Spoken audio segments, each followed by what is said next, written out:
সকালে খুব আরাম করে ঘুমাচ্ছি, আর এমন সময় কে যেন ডাকাডাকি শুরু করেছে। সীমান্ত, এই সীমান্ত, এবার ঘুম থেকে ওঠ বাবা, আর কত ঘুমাবি? উফ, মা, এত সকালে কেন ডাকছো? বাড়িতে কি ডাকাত পড়েছে নাকি? এত সকাল মানে? কয়টা বাজে সে খেয়াল কি তোর আছে? কলেজে যাবি না? পরে কিন্তু আমাকে বলতে পারবি না যে আমি তোকে ডাকি নাই। কয়টা বাজে? ঘড়ির দিকে তাকা আর দেখ, অলরেডি 8:30 বেজে গেছে। উফ মা, তুমি আরো আগে ডাক দিবা না? দিলা তো লেট করিয়ে। তুমি যাও, আমি আসছি। এখন তো সব দোষ আমার।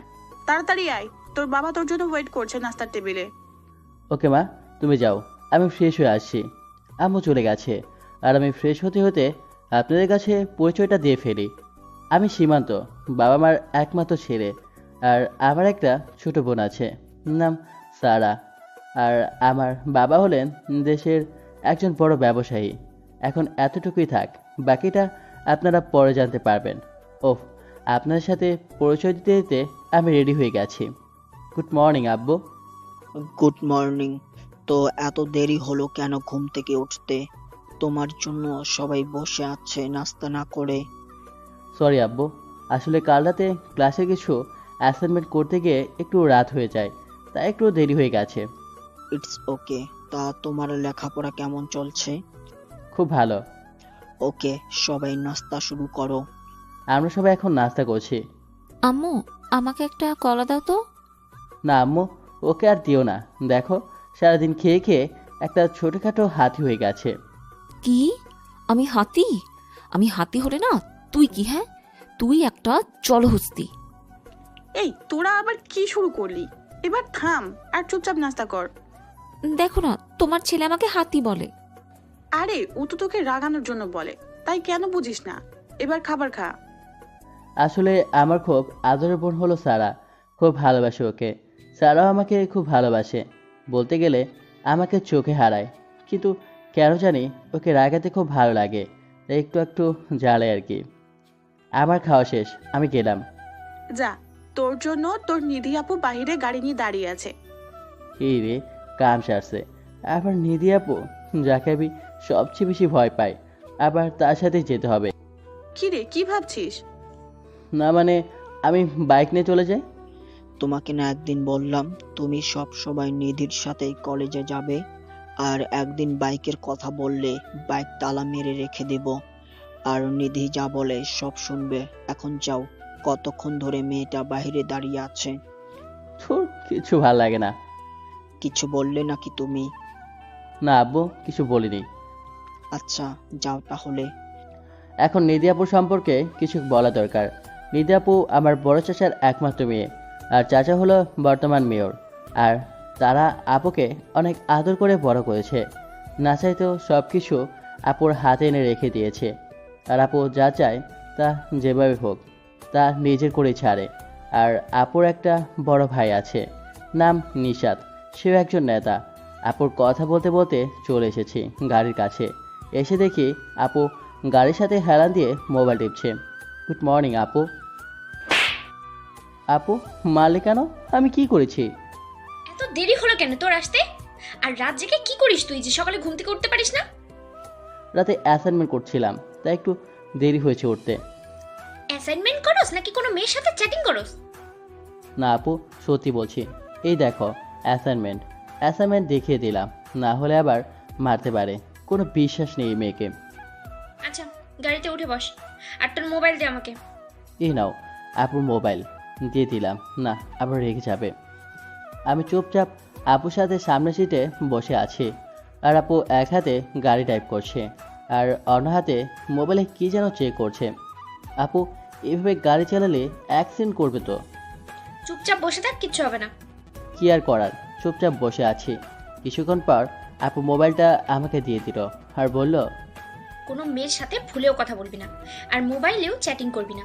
আর আমার কথা যদি না শুনিস তাহলে তোর খবর আছে, বলে দিলাম। না আপু, আমি তো এমনি মেয়েদের কাছ থেকে দূরে আছি। তাই যেন মনে থাকে। কিছুক্ষণ পর আমরা কলেজে চলে আসি। আমি যখন গাড়ি থেকে নামতে যাব, ঠিক তখনই আপু আমার হাত ধরে কাছে টেনে নিয়ে দুই গালে দুটি কিস করে দিল। আমি অবাক হয়ে আপুকে বললাম, আপু, এটা কি করলা? তখন তোকে মারছি আর এখন আদর করে দিলাম। এখন চুপচাপ ক্লাসে যা, আর কোনো মেয়ের দিকে তাকাবি না বলে দিলাম। আমার রাগ সম্পর্কে তুই খুব ভালো করে জানিস। যা এখন। আমি আর কিছু না বলে ক্লাসের দিকে যেতে লাগলাম। এমন সময় কিসের সাথে জানি ধাক্কা খেয়ে আমি পড়ে গেলাম। আমি উঠে তাকিয়ে দেখি একটা মেয়ে নিচে পড়ে আছে। তার মানে মেয়েটার সাথে আমার ধাক্কা লেগেছে।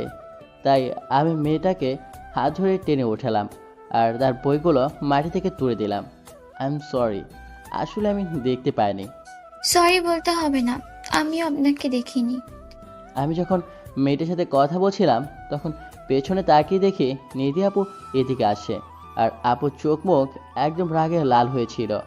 আপু আমার কাছে এসে ঠাস করে মেয়েটাকে দুইটা চড় মারলো আর বলতে লাগলো, তোর সাহস কি করে হয় সীমান্তকে ধাক্কা মেরে ফেলে দেওয়ার?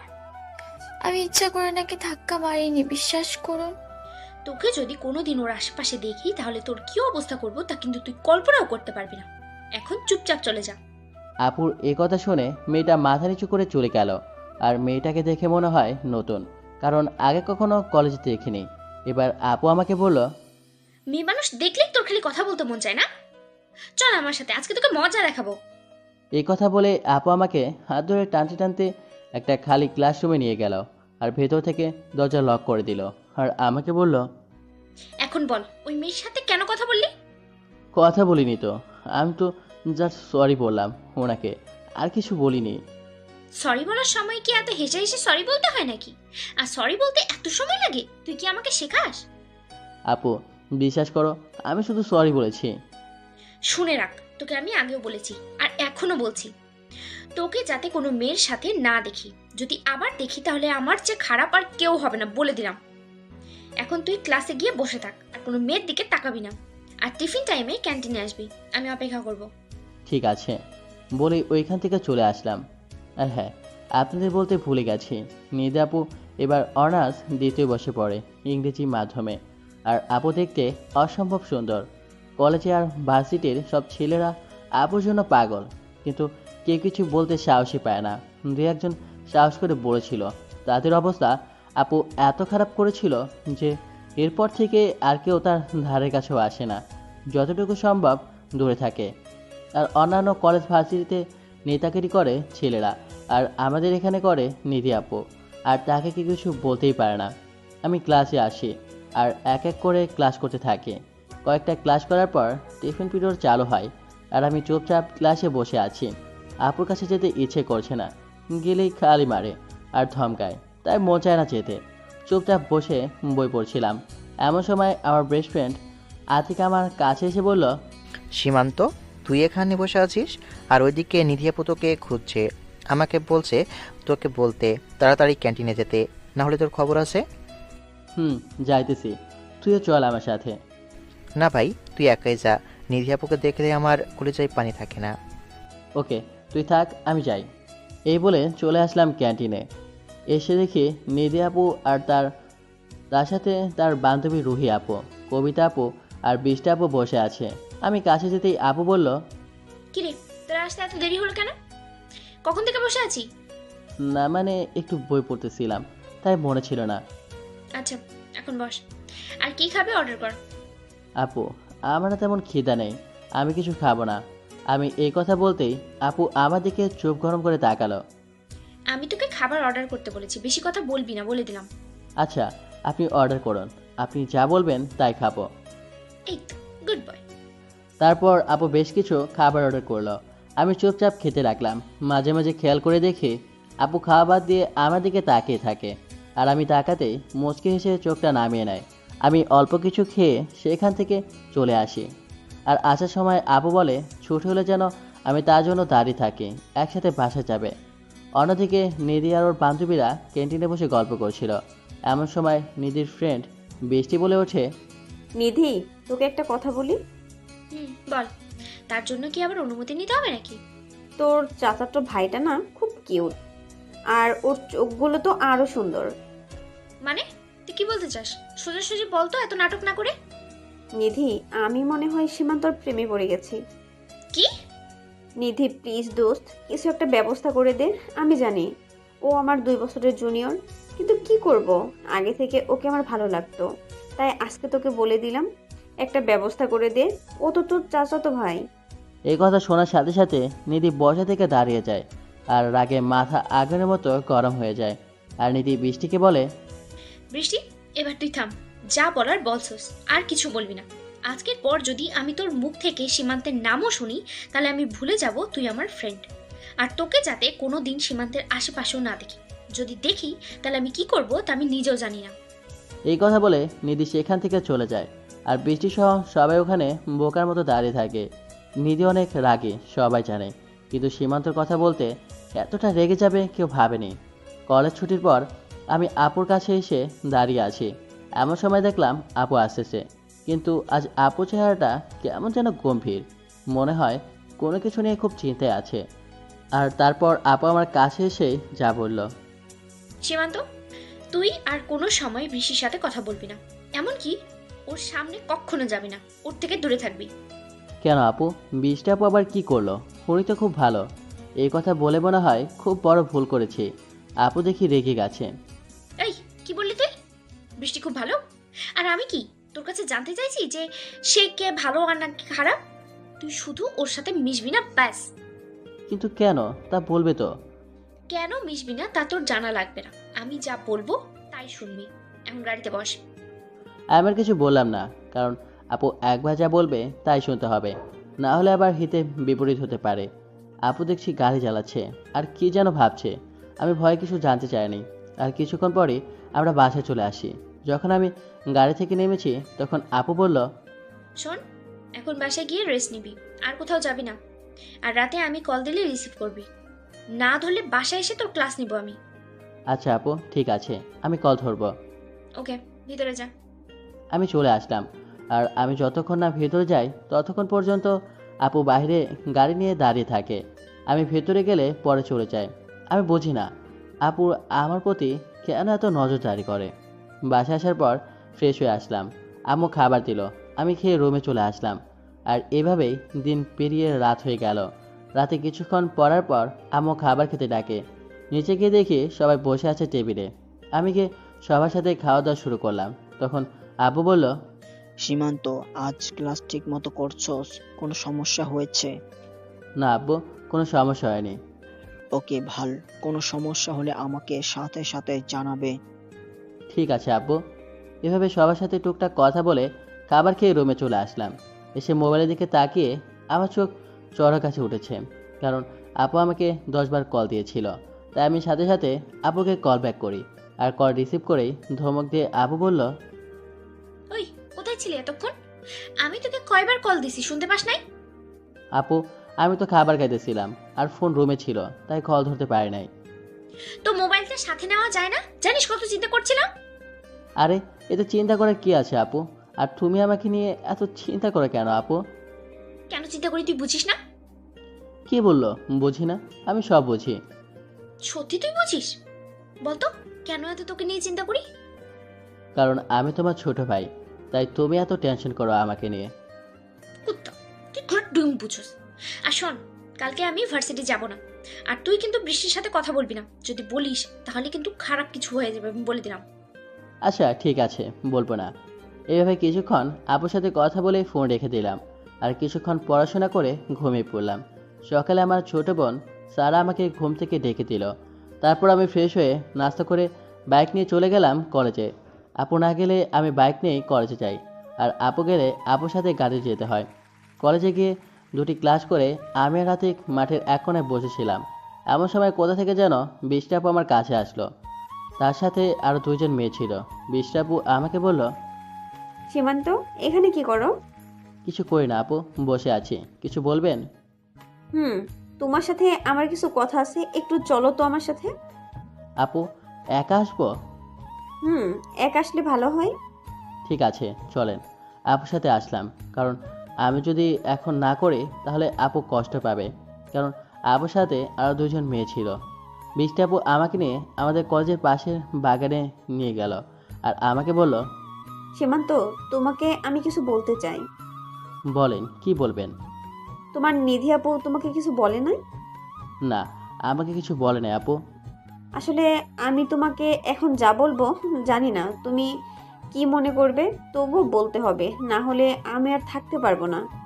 বলেন, আমি কিছু মনে করব না। আমার এ কথা বলার পর বৃষ্টি আপু যা বলল তা শোনার জন্য আমি মোটেও প্রস্তুত ছিলাম না। বৃষ্টি বলল, সীমান্ত, আমি তোমাকে ভালোবাসি। I love you Simanta, I love you so much. আর এ কথা বলার সাথে সাথে আপু আমাকে জড়িয়ে ধরে। আমি তো কিছুক্ষণের জন্য বোকা হয়ে গেলাম, কারণ আমি কখনো ভাবতেও পারিনি যে বৃষ্টি আপু আমাকে এইগুলা বলবে। তখন আমি আপুকে বললাম, আপু আপনি এগুলা কি বলছেন? আপনার মাথা ঠিক আছে? আপুর কাছ থেকে নিজেকে ছাড়িয়ে নিয়ে বললাম কথাটা। হ্যাঁ, আমার মাথা সম্পূর্ণ ঠিক আছে। আর আমি যা বলছি একদম ঠান্ডা মাথায় ভেবে চিন্তে বলছি। আমি তোমাকে মন থেকে ভালোবাসি সীমান্ত, প্লিজ আমি ফিরিয়ে দিও না। এবার আমি আবার তার কাছ থেকে নিজেকে ছাড়িয়ে নিলাম আর বৃষ্টি আপুকে বললাম, প্লিজ আপু বোঝার চেষ্টা করেন, এটা কখনোই হয় না। আপনি আমার বড় বোন হন, তাই আপনাকে আমি সবসময় আপুর মতো সম্মান করেছি। আপনাকে আমি ওই ব্যাপারে কখনো ভাবিনি, আর ভাবতেও পারবো না। সরি আপু, আমাকে মাফ করবেন। ভাবনি তো কি হয়েছে, এখন থেকে ভাববে আমাকে নিয়ে। আর আপু কি, আমি কি তোমার নিজের আপন বোন নাকি যে আমার সাথে প্রেম করা যাবে না? প্লিজ আপু, আমাকে জোর করবে না। আমি পারবো না কোনো সম্পর্কে জড়াতে, আমার এসব ভালো লাগে না। সীমান্ত, তোমাকে আমার অনেক ভালো লাগতো আগে থেকেই। আর এই ভালো লাগা এখন বিন্দু বিন্দু জমে ভালোবাসায় পরিণত হয়েছে। আমি তোমাকে অনেক বেশি ভালোবাসবো সীমান্ত, কখনো কষ্ট পেতে দিব না। প্লিজ আমাকে ফিরিয়ে দিও না। আমি আর কিছু না বলে সেখান থেকে চলে আসি। আর আসার সময় বৃষ্টি আপু পেছন থেকে বলে যে, সীমান্ত আমি তোমার অপেক্ষায় থাকবো। সেখান থেকে কলেজে এসে দেখি আতিক এখনও আগের জায়গায় বসে আছে।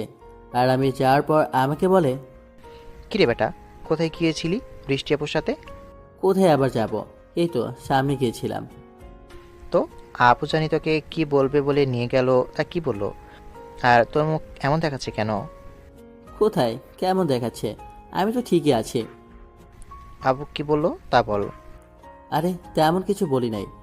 আজ যে নিধি আপু আসে নাই সে ব্যাপারে জানতে চাইলো, এই আর কি। ওর কাছে সত্যি বলা আর নিজের পায়ে কোড়াল মারা সমান কথা।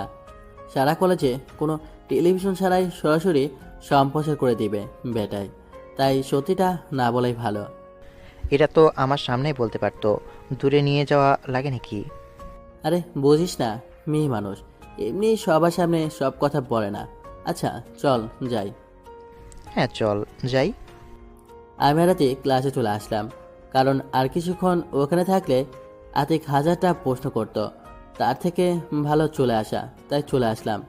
এভাবে আমার বাকি ক্লাসগুলো হওয়ার পর কলেজে ছুটি হয়ে যায় আর আমি বাইক নিয়ে বাসায় চলে যাই। বাসার ভিতর ঢোকার সাথে সাথেই আমার ছোট বোন সারা বলল, ভাই চলে আসছিস, তাড়াতাড়ি তোর রুমে যা। কেন রে, আমার রুমে কি আগুন লেগেছে? পানি নিয়ে যাওয়া লাগবে নাকি? তাড়াতাড়ি বল। একটু মজা করে বললাম আর কি। নিধি আপু আসছে আর তোমার রুমে বসে আছে, আমাকে বলেছে তুমি আসলে বলতে তাড়াতাড়ি যাতে রুমে যাও। নিধি আপুর কথা শুনে আমার এখন দম যা যায় অবস্থা। আপু যদি জানতে পারে যে আমি বৃষ্টি আপুর সাথে কথা বলেছি আর আপু আমাকে জড়িয়ে ধরেছে, তাহলে আমাকে কি করবে এক আল্লাহই ভালো জানে। তাই মনে মনে দোয়া দুরুদ পড়ে আমার রুমের সামনে আসলাম। এসে দেখি আপু আমার রুমের দেয়ালে টানানো আমার ছবিটার দিকে তাকিয়ে আছে। আমি মুখে সাহস নিয়ে আপুকে বললাম, আরে আপু আপনি কখন আসলেন? মুখে একটু হাসি ভাব নিয়ে বললাম, কিন্তু ভয়ে ভিতরটা কুঁকড়ে যাচ্ছে। আজ কলেজে কি করছস? মনে মনে যা ভাবলাম তাই হলো। আপু মনে হয় জেনে গেছে, কিন্তু কেমন করে জানলো আল্লাহ জানে। আমিও কিছু না জানার ভনিতা করে বললাম, আমি তো কিছু কই না আপু। কেন, কি হয়েছে? তুই আজ বৃষ্টির সাথে কথা বলছস? না আপু, আমি কথা বলি নাই। কথা বলস নাই? তাহলে এগুলো কি দেখ? এই কথা বলে আপু তার ফোনটা আমার দিকে এগিয়ে দিল আর তার ফোনের দিকে তাকিয়ে আমার চোখ চড়গাঠে ওঠার মতো অবস্থা, কারণ আমার আর বৃষ্টি আপুর ছবি তার ফোনে। এমনকি বৃষ্টি আপু যে আমাকে জড়িয়ে ধরেছে তার ছবিও আছে। আমি তো ভয়ে চুপ করে আছি, না জানি আজ আমার কি হাল করে। তখন আপু আবার বলল, কি হলো, কথা বল, চুপ করে আছিস কেন? আমি আবারও চুপচাপ। কি বলবো ভাই, আমার এখন কলেজের পানি শুকিয়ে মরুভূমি হয়ে গেছে। তখন আপু আবার বলল, তুই কি ভাবছিস আজ আমি তোর সাথে যাইনি বলে তোর কোনো খবর আমি রাখবো না? আমি তো সব খবর রাখি। আমি তোর সাথে থাকি আর না থাকি, তুই আমার চোখের আড়াল কখনো হতে পারবি না। এখন সত্যি করে বল, বৃষ্টি কেন তোকে জড়িয়ে ধরেছে? না হলে আমি এখন কি করবো তুই ভাবতেও পারবি না। আমি নিধি আপুর রাগী ভয়ঙ্কর চেহারা দেখে সব সত্যি কথা বলে দিলাম। আর আমার মুখ থেকে এই কথা শোনার পর নিধি আপু বলল, কি বললি? বৃষ্টি তোকে প্রপোজ করেছে? আপুর চেহারার দিকে তাকানো যাচ্ছে না, এত পরিমাণ রেগে আছে। তুই কি বলছিস ওকে? আমি না করে দিছি আর বলছি আমি কোনো সম্পর্কে জড়াতে চাই না। আচ্ছা তুই থাক, আমি যাই, আমার একটা কাজ আছে। আর কোনো মেয়ে যদি কল দেয় ধরবি না, বলে দিলাম। এই কথা বলে নিধি আপু চলে গেল। কিন্তু একটা বিষয় খেয়াল করলাম, আবু তো খুব রেগে আছে, কিন্তু আমাকেও তেমন কিছু বলে নাই। আল্লাহ জানে এখন কি করে। অন্যদিকে নিধি শুধু ভাবছে আমি বৃষ্টিকে না করার পরেও ওর সাহস হলো কীভাবে সীমান্তকে প্রপোজ করার, আবার বৃষ্টি ওকে জড়িয়ে ধরেছে। আমার জিনিসে হাত দেওয়ার মজা ওকে আজ বোঝাবো। এসব ভেবে নিধি বৃষ্টিকে কল দেয়। হ্যালো বৃষ্টি, কোথায় তুই? আমি তো বাসায়, কেন কিছু বলবি? বলবো। তোদের বাসার পিছনের মাঠে আয়, আমি দাঁড়িয়ে আছি, আজ ক্লাসের পড়াগুলো জানতে হবে। ওকে, 5 মিনিট দাঁড়া, আমি আসতেছি। এই কথা বলে কল রেখে দেয়। আর নিধি রাগ যেন ক্রমশই বাড়ছে। সে কী করবে তা সে জানে না। নিধি শুধু জানে সীমান্ত একমাত্র ওর, আর নিধির জিনিসে কেউ হাত দেবে তা সে হতে দেবে না। নিধি এসব ভাবতে ভাবতে বৃষ্টি চলে আসে। আর এসেই বৃষ্টি বলে, কিরে নিধি, তুই আমার বাসার সামনে চলে এলি? পড়া তো ফোন করেই জানতে পারতি। কেন, এসে কি তোকে বিপদে ফেললাম নাকি? আরে না, বিপদ কেন হতে যাবে? আর তুই কখনো এদিকে আসিস না তাই বললাম আর কি। আচ্ছা একটা কথা বলবি সত্যি করে? কি কথা বল? তোর কাছে কি আমি মিথ্যে কথা বলি? আজ নাকি তুই সীমান্তকে প্রপোজ করেছিস? তোকে কে বললো এসব কথা? আমি যা বলছি তার উত্তর দে। তুই যেহেতু জেনেই গেছিস তাহলে আর লুকিয়ে লাভ কি? হ্যাঁ, আমি সীমান্তকে প্রপোজ করেছি, কারণ আমি ওকে পছন্দ করি। আমি কিন্তু তোকে মানা করেছিলাম, বলেছিলাম সীমান্তের আশেপাশে না যেতে। আমি গেলে তো সমস্যা কোথায়? তুই কে আমাকে না করার? তুই নাকি আজকে ওকে জড়িয়ে ধরেছিস? হ্যাঁ ধরেছি, তাতে কি হয়েছে? এই কথা বলার সাথে সাথে নিধি বৃষ্টিকে চড় মারতে থাকে আর বলতে থাকে, বলেছিলি না সমস্যা কোথায়? এই দেখ কোথায় সমস্যা। এভাবে বলতে থাকে আর বৃষ্টিকে মারতে থাকে। তখন বৃষ্টি বলে, নিধি, তুই আমাকে এভাবে কেন মারছিস? আমি তো তোর কোনো ক্ষতি করিনি। কি বললি তুই? আমার কোনো ক্ষতি করিসনি? তুই আমার সবচেয়ে বড় ক্ষতি করতে চাইছিস। তুই আমার কলিজায় হাত দিছস। কলিজা? কে তোর কলিজা? কি আমার কলিজা জানতে চাস? তাহলে শোন, সীমান্ত আমার কলিজা, আমার ভালোবাসা, আমার সব। আর তুই আমার সেই কলিজায় হাত দিছস। আমি তোর সেই হাত আজ ভেঙেই দেব। প্লিজ এমন করিস না, আমি না তোর বান্ধবী হই, মাফ করে দে নিধি। মাফ করব তোকে? আমি তোকে না করার পরেও তুই আমার কথা শুনিসনি। আর তুই কেন কেন আজ যদি আমার আপন আপন মনে হতো না, তাহলে তাকেও আমি ছাড়তাম না। কারণ যে নিধির জিনিসে হাত দেয় সেই হাত নিধি ভেঙে দেয়। এই কথা বলে নিধি তার গাড়ি থেকে হকি স্টিক বের করে আর এটাতে বৃষ্টির বাম হাতে 4টা বাড়ি মারে খুব জোরে, যার ফলে বৃষ্টির বাম হাতটা ভেঙে যায়। তারপর যাওয়ার জন্য নিধি গাড়িতে ওঠে। আর যাওয়ার সময় নিধি বৃষ্টিকে বলে, শুধু একবার আমার কথা না শুনে সীমান্তের কাছে গেছিস, তার জন্যই তোর হাত ভেঙে দিয়েছি। আর যদি ভুলেও সীমান্তর কাছে যাওয়ার চেষ্টা করিস, তাহলে তোর কি অবস্থা করব তা কিন্তু আমি নিজেও জানি না। এ কথা বলে নিধি গাড়ি নিয়ে চলে যায়। বৃষ্টিকে যখন নিধি মারছিল তখন কিছু ছেলে তা দাঁড়িয়ে দেখছিল, কিন্তু নিধির ভয়ে তারা কেউ বাধা দেয় নাই, কারণ সবাই জানে নিধিকে কিছু বললে তার ভাই নিশাদ কাউকে ছাড়বে না, তাই সবাই চুপচাপ ছিল। নিধি যাওয়ার পর ওই ছেলেগুলো বৃষ্টিকে ধরে তার বাসায় দিয়ে আসে। আর এদিকে নিধি আমার রুম থেকে যাওয়ার পর আমি ফ্রেশ হতে ওয়াশরুমে যাই। আয়নার সামনে দাঁড়িয়ে দেখি নিধি আপু যে আমাকে চর মেরেছিল তার দাগ পড়ে গেছে আমার গালে। এখন চিন্তা হচ্ছে যে আম্মু যদি গালে দাগ দেখে কিছু বলে তাহলে আম্মুকে কি বলবো। আর এসব ভাবতে ভাবতে ফ্রেশ হয়ে নিচে যাই খাবার খেতে। আর তখন আমার ছোট বোন আমাকে বলে, ভাইয়া তোর গালে এটা কিসের দাগ? কিছু না, গালে মশা বসছিল আর এটাকে মারতেই গালে দাগ পড়ে যায়। তখন পাশে থেকে আম্মু বলে ওঠে, সব কিছুতে এত কেয়ারলেস কেন তুই? এত জোরে কেউ থাপ্পড় দেয় গালে? কি অবস্থা করছিস দেখেছিস? আমি বুঝতে পারিনি, আর এমন হবে না। সরি আম্মু, আসলে এত বড় হয়েছি, কিন্তু আম্মু আব্বু আজ পর্যন্ত কখনো আমার গায়ে হাত তোলেনি। আমরা দুই ভাই বোনকে তারা অনেক ভালোবাসে, যার জন্য আমাদের ছোট একটা আঘাতও তারা মানতে পারে না। পাশে তাকিয়ে দেখি আমার বোনটা মিটমিট করে হাসে, কারণ এখনো অজানা। তখন আম্মু বলল, নিধি কেন আসছিল রে? কেন আবার আসবে, এমনি আসে। আর নিধি আপু তো প্রতিদিনই আসে, এটা আবার নতুন কি? খুব শান্তভাবে বললাম, যাতে কিছু বুঝতে না পারে। আসলে ঠিক তা নয়, মেয়েটা যখন আসলো দেখলাম চেহারাটা কেমন গম্ভীর ছিল, তাই তোকে বললাম তুই কিছু করছিস নাকি। অন্য সময় মেয়েটা কত হাসি খুশি থাকে। না মা, আমি কিছু করি নাই, হয়তো এমনি মন খারাপ ছিল। কথাটা ঘোরাতে পারলে বাঁচি আমি। যাই বলিস, মেয়েটা খুব ভালো, তোর অনেক খেয়াল রাখে। তোর জন্য এমন একটা মেয়ে বউ করে আনবো। আমি আর কিছু না বলে চুপচাপ খেয়ে রুমে চলে আসলাম, কারণ ওখানে কথা বলেই আম্মু আরও নানান কথা জুড়ে দেবে, তাই চলে আসলাম। এরপর বিকালে কিছু সময় বাইরে গিয়ে বন্ধুদের সাথে আড্ডা দিয়ে সন্ধ্যায় বাসায় এসে যে পড়তে বসলাম, তখন নিধি আপু কল দেয়। কিরে, কি করিস? এই তো আপু, পড়তে বসলাম মাত্র। এখন বই নিয়ে আমাদের বাসায় আমার সাথে পড়বি। না আপু, আজ না, কাল আসবো। গেলেই আপুর নানা রকম অত্যাচার, তাই যেতে মনে চায় না। কি বললি তুই? আসবি না? তাহলে কিন্তু আমি এখন চাচিকে কল দেবো। না না, আমি আসি, কেউকে কল দেওয়া লাগবে না। এই মেয়েকে মোটো বিশ্বাস নাই, কল দিয়ে আবার কী বলবে আম্মুকে। তাই আমি আর কিছু বই নিয়ে আপনাদের বাসা চলে আসলাম। আসার সময় আম্মু জানতে চেয়েছিল কোথায় যাই। নিধি আপুর কথা বলার পর আর কিছু বলে নাই। আপুর বাসায় এসে চাচির সাথে দেখা, তখনই চাচি বলে, কিরে সীমান্ত, তুই আমাদের বাসায় এখন আর আসিস না কেন? খুব বড় হয়ে গেছিস। না চাচি, আসি তো, আসলে সারাদিন কলেজ করে বেশি সময় পাই না, তাই আর কি কম আসি। আপু কোথায়? এখন থেকে প্রতিদিন আসবি। নিধির রুমে আছে, যা ওপরে। আমি উপরে চলে আসলাম। এসে দেখি আপু তার মোবাইলে কি যেন দেখছে আর মুচকি মুচকি হাসছে।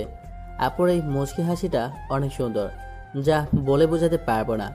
আর তার সাথে ঠোঁটের নিচে তিলটা যেন সেই হাসির মহিমা আরও হাজার গুণ বাড়িয়ে দেয়। আপুর এই হালকা ঠোঁট পাকানো মুচকি হাসি বারবারই আমার মনে ভালো লাগা সৃষ্টি করে, কিন্তু তা কখনো আপুকে বলাই হয়নি। আর এমন সময় আপু দেখে ফেলে যে আমি দাঁড়িয়ে আছি দরজার সামনে। আপু সাথে সাথে তার ফোনটা রেখে দিয়ে আমাকে বলে, কিরে, কখন আসলি? আয় ভিতরে আয়। এই মাত্র আসলাম। এ বলে আমি গিয়ে একটা চেয়ার টেনে পড়া টেবিলে বসলাম। আর তখন আপু তার চেয়ারটা আমারটার সাথে লাগিয়ে বসলো।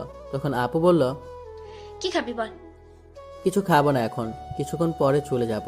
আমি জানি নিজেও পড়বে না আর আমাকেও পড়তে দেবে না, শুধু এটা ওইটা বলবে। কিছু তো তোকে খেতেই হবে। আজ তোর জন্য আমি নিজ হাতে সিঙ্গারা বানিয়েছি। আপনি আমার জন্য সিঙ্গারা বানিয়েছেন? তাহলে তো খাবই। আগে একটু পড়ে নেই, পরে খাবো। আসলে সিঙ্গারা আমার খুব প্রিয়, তাই নাম শুনলে জিভে জল চলে আসে। আচ্ছা সীমান্ত, একটা কথা বলি তোকে, শোন তো। না, এখন কথা শোনার ইচ্ছে নেই, পরে বললেন। না, তোকে এখনই শুনতে হবে। আচ্ছা বলেন। জানি বলবে, শুধু শুধু ভাব ধরে পারমিশন চায়। তুই কি কাউকে পছন্দ করিস? মানে কাউকে ভালোবাসিস? না, কাউকে পছন্দ করি না, ভালোবাসি না। আচ্ছা, যদি তোকে কেউ ভালোবাসে আর সে যদি তোর বয়স একটু একটু বড় হয়, কি করবি তুই? কি আর করব, না করে দিব। একে তো আমি প্রেম করতে চাই না, তার উপর যদি সে আমার বড় হয় তাহলে তো অসম্ভব। বড়দের সাথে আবার প্রেম হয় নাকি? আমি জুনিয়র হলে ভেবে দেখতাম। এই কথা বলার সাথে সাথে নিধি আমার শার্টের কলার টেনে মুখের সামনে এনে বলে, কেন সিনিয়র মেয়ের সাথে প্রেম করা যাবে না? কোনো আইনে কি মানা আছে নাকি? আর মানা থাকলেও তোকে করতে হবে। আমাকে করতে হবে মানে? না মানে কিছু না, তুই বস, আমি তোর জন্য শিকারে নিয়ে আসছি। এই কথা বলে নিধি আপু চলে গেল। আপুর কিছু কথা মাঝে মাঝে আমার মাথার ওপর দিয়ে যায়। নিজেই বলে মেয়েদের সাথে না মিশতে, আবার নিজে বলে সিনিয়র মেয়ের সাথে প্রেম করতে। বুঝি না কিছুই। অন্যদিকে নিধি ভাবছে, আমাকে তো তোমার ভালোবাসতেই হবে মিস্টার সীমান্ত, কারণ তুমি যে আমার ছোট্ট হৃদয়টায় ঘর বানিয়ে বসে আছো, তার কি হবে? তুমি শুধু দেখো তোমার মনে এই সিনিয়র মেয়ে কিভাবে জায়গা করে নেয়। এসব ভাবতে ভাবতে নিধি সীমান্তের জন্য সিঙ্গারা নিয়ে আসে। তারপর বলে, এই নে তোর প্রিয় সিঙ্গারা। হুম, দাও, আগে খাই পরে সব। এই বলে একটা নিলাম খাওয়ার জন্য। হুম, খা এখন। খাও সোনা খাও, একটু পরেই খেলা জমবে। যখন আমি একটা সিঙ্গারার অর্ধেকটা খেলাম, আমার কাছে মনে হলো জ্বালায় আমার মুখটা পুড়ে যাচ্ছে।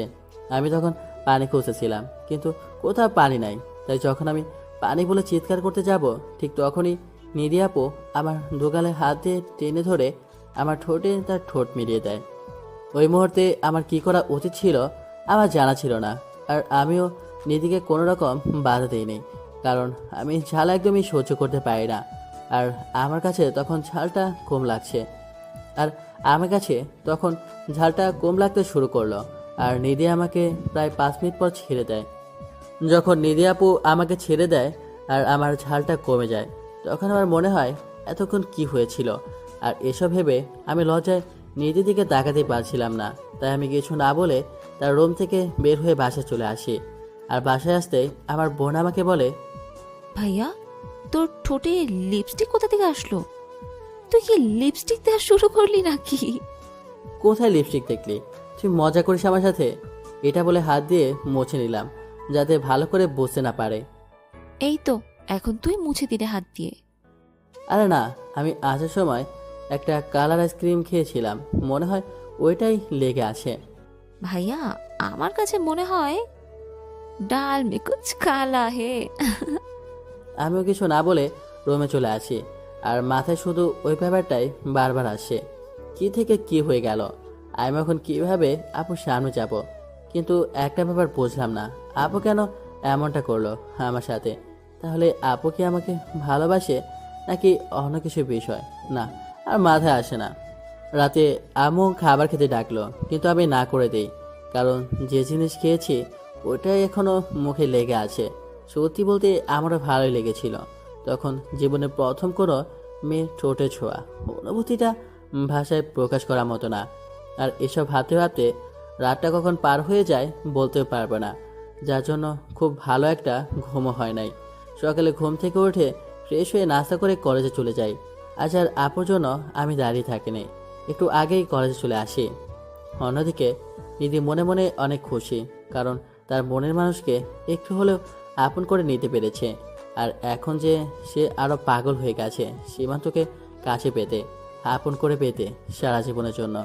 নিধি এখন নিজেই নিজের সাথে বলছে, না আর না, অনেক অপেক্ষা করেছি, কিন্তু আর না, এখন তোমাকে যেভাবেই হোক আপন করে নিব সীমান্ত।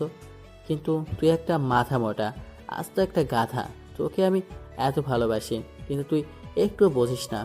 আর কথায় কথায় শুধু আপু আপু করিস কেন? অন্য কিছু বলা যায় না? আরেকবার আপু বলে দেখিস, তোর মুখ ভেঙে দেব, হনুমান একটা।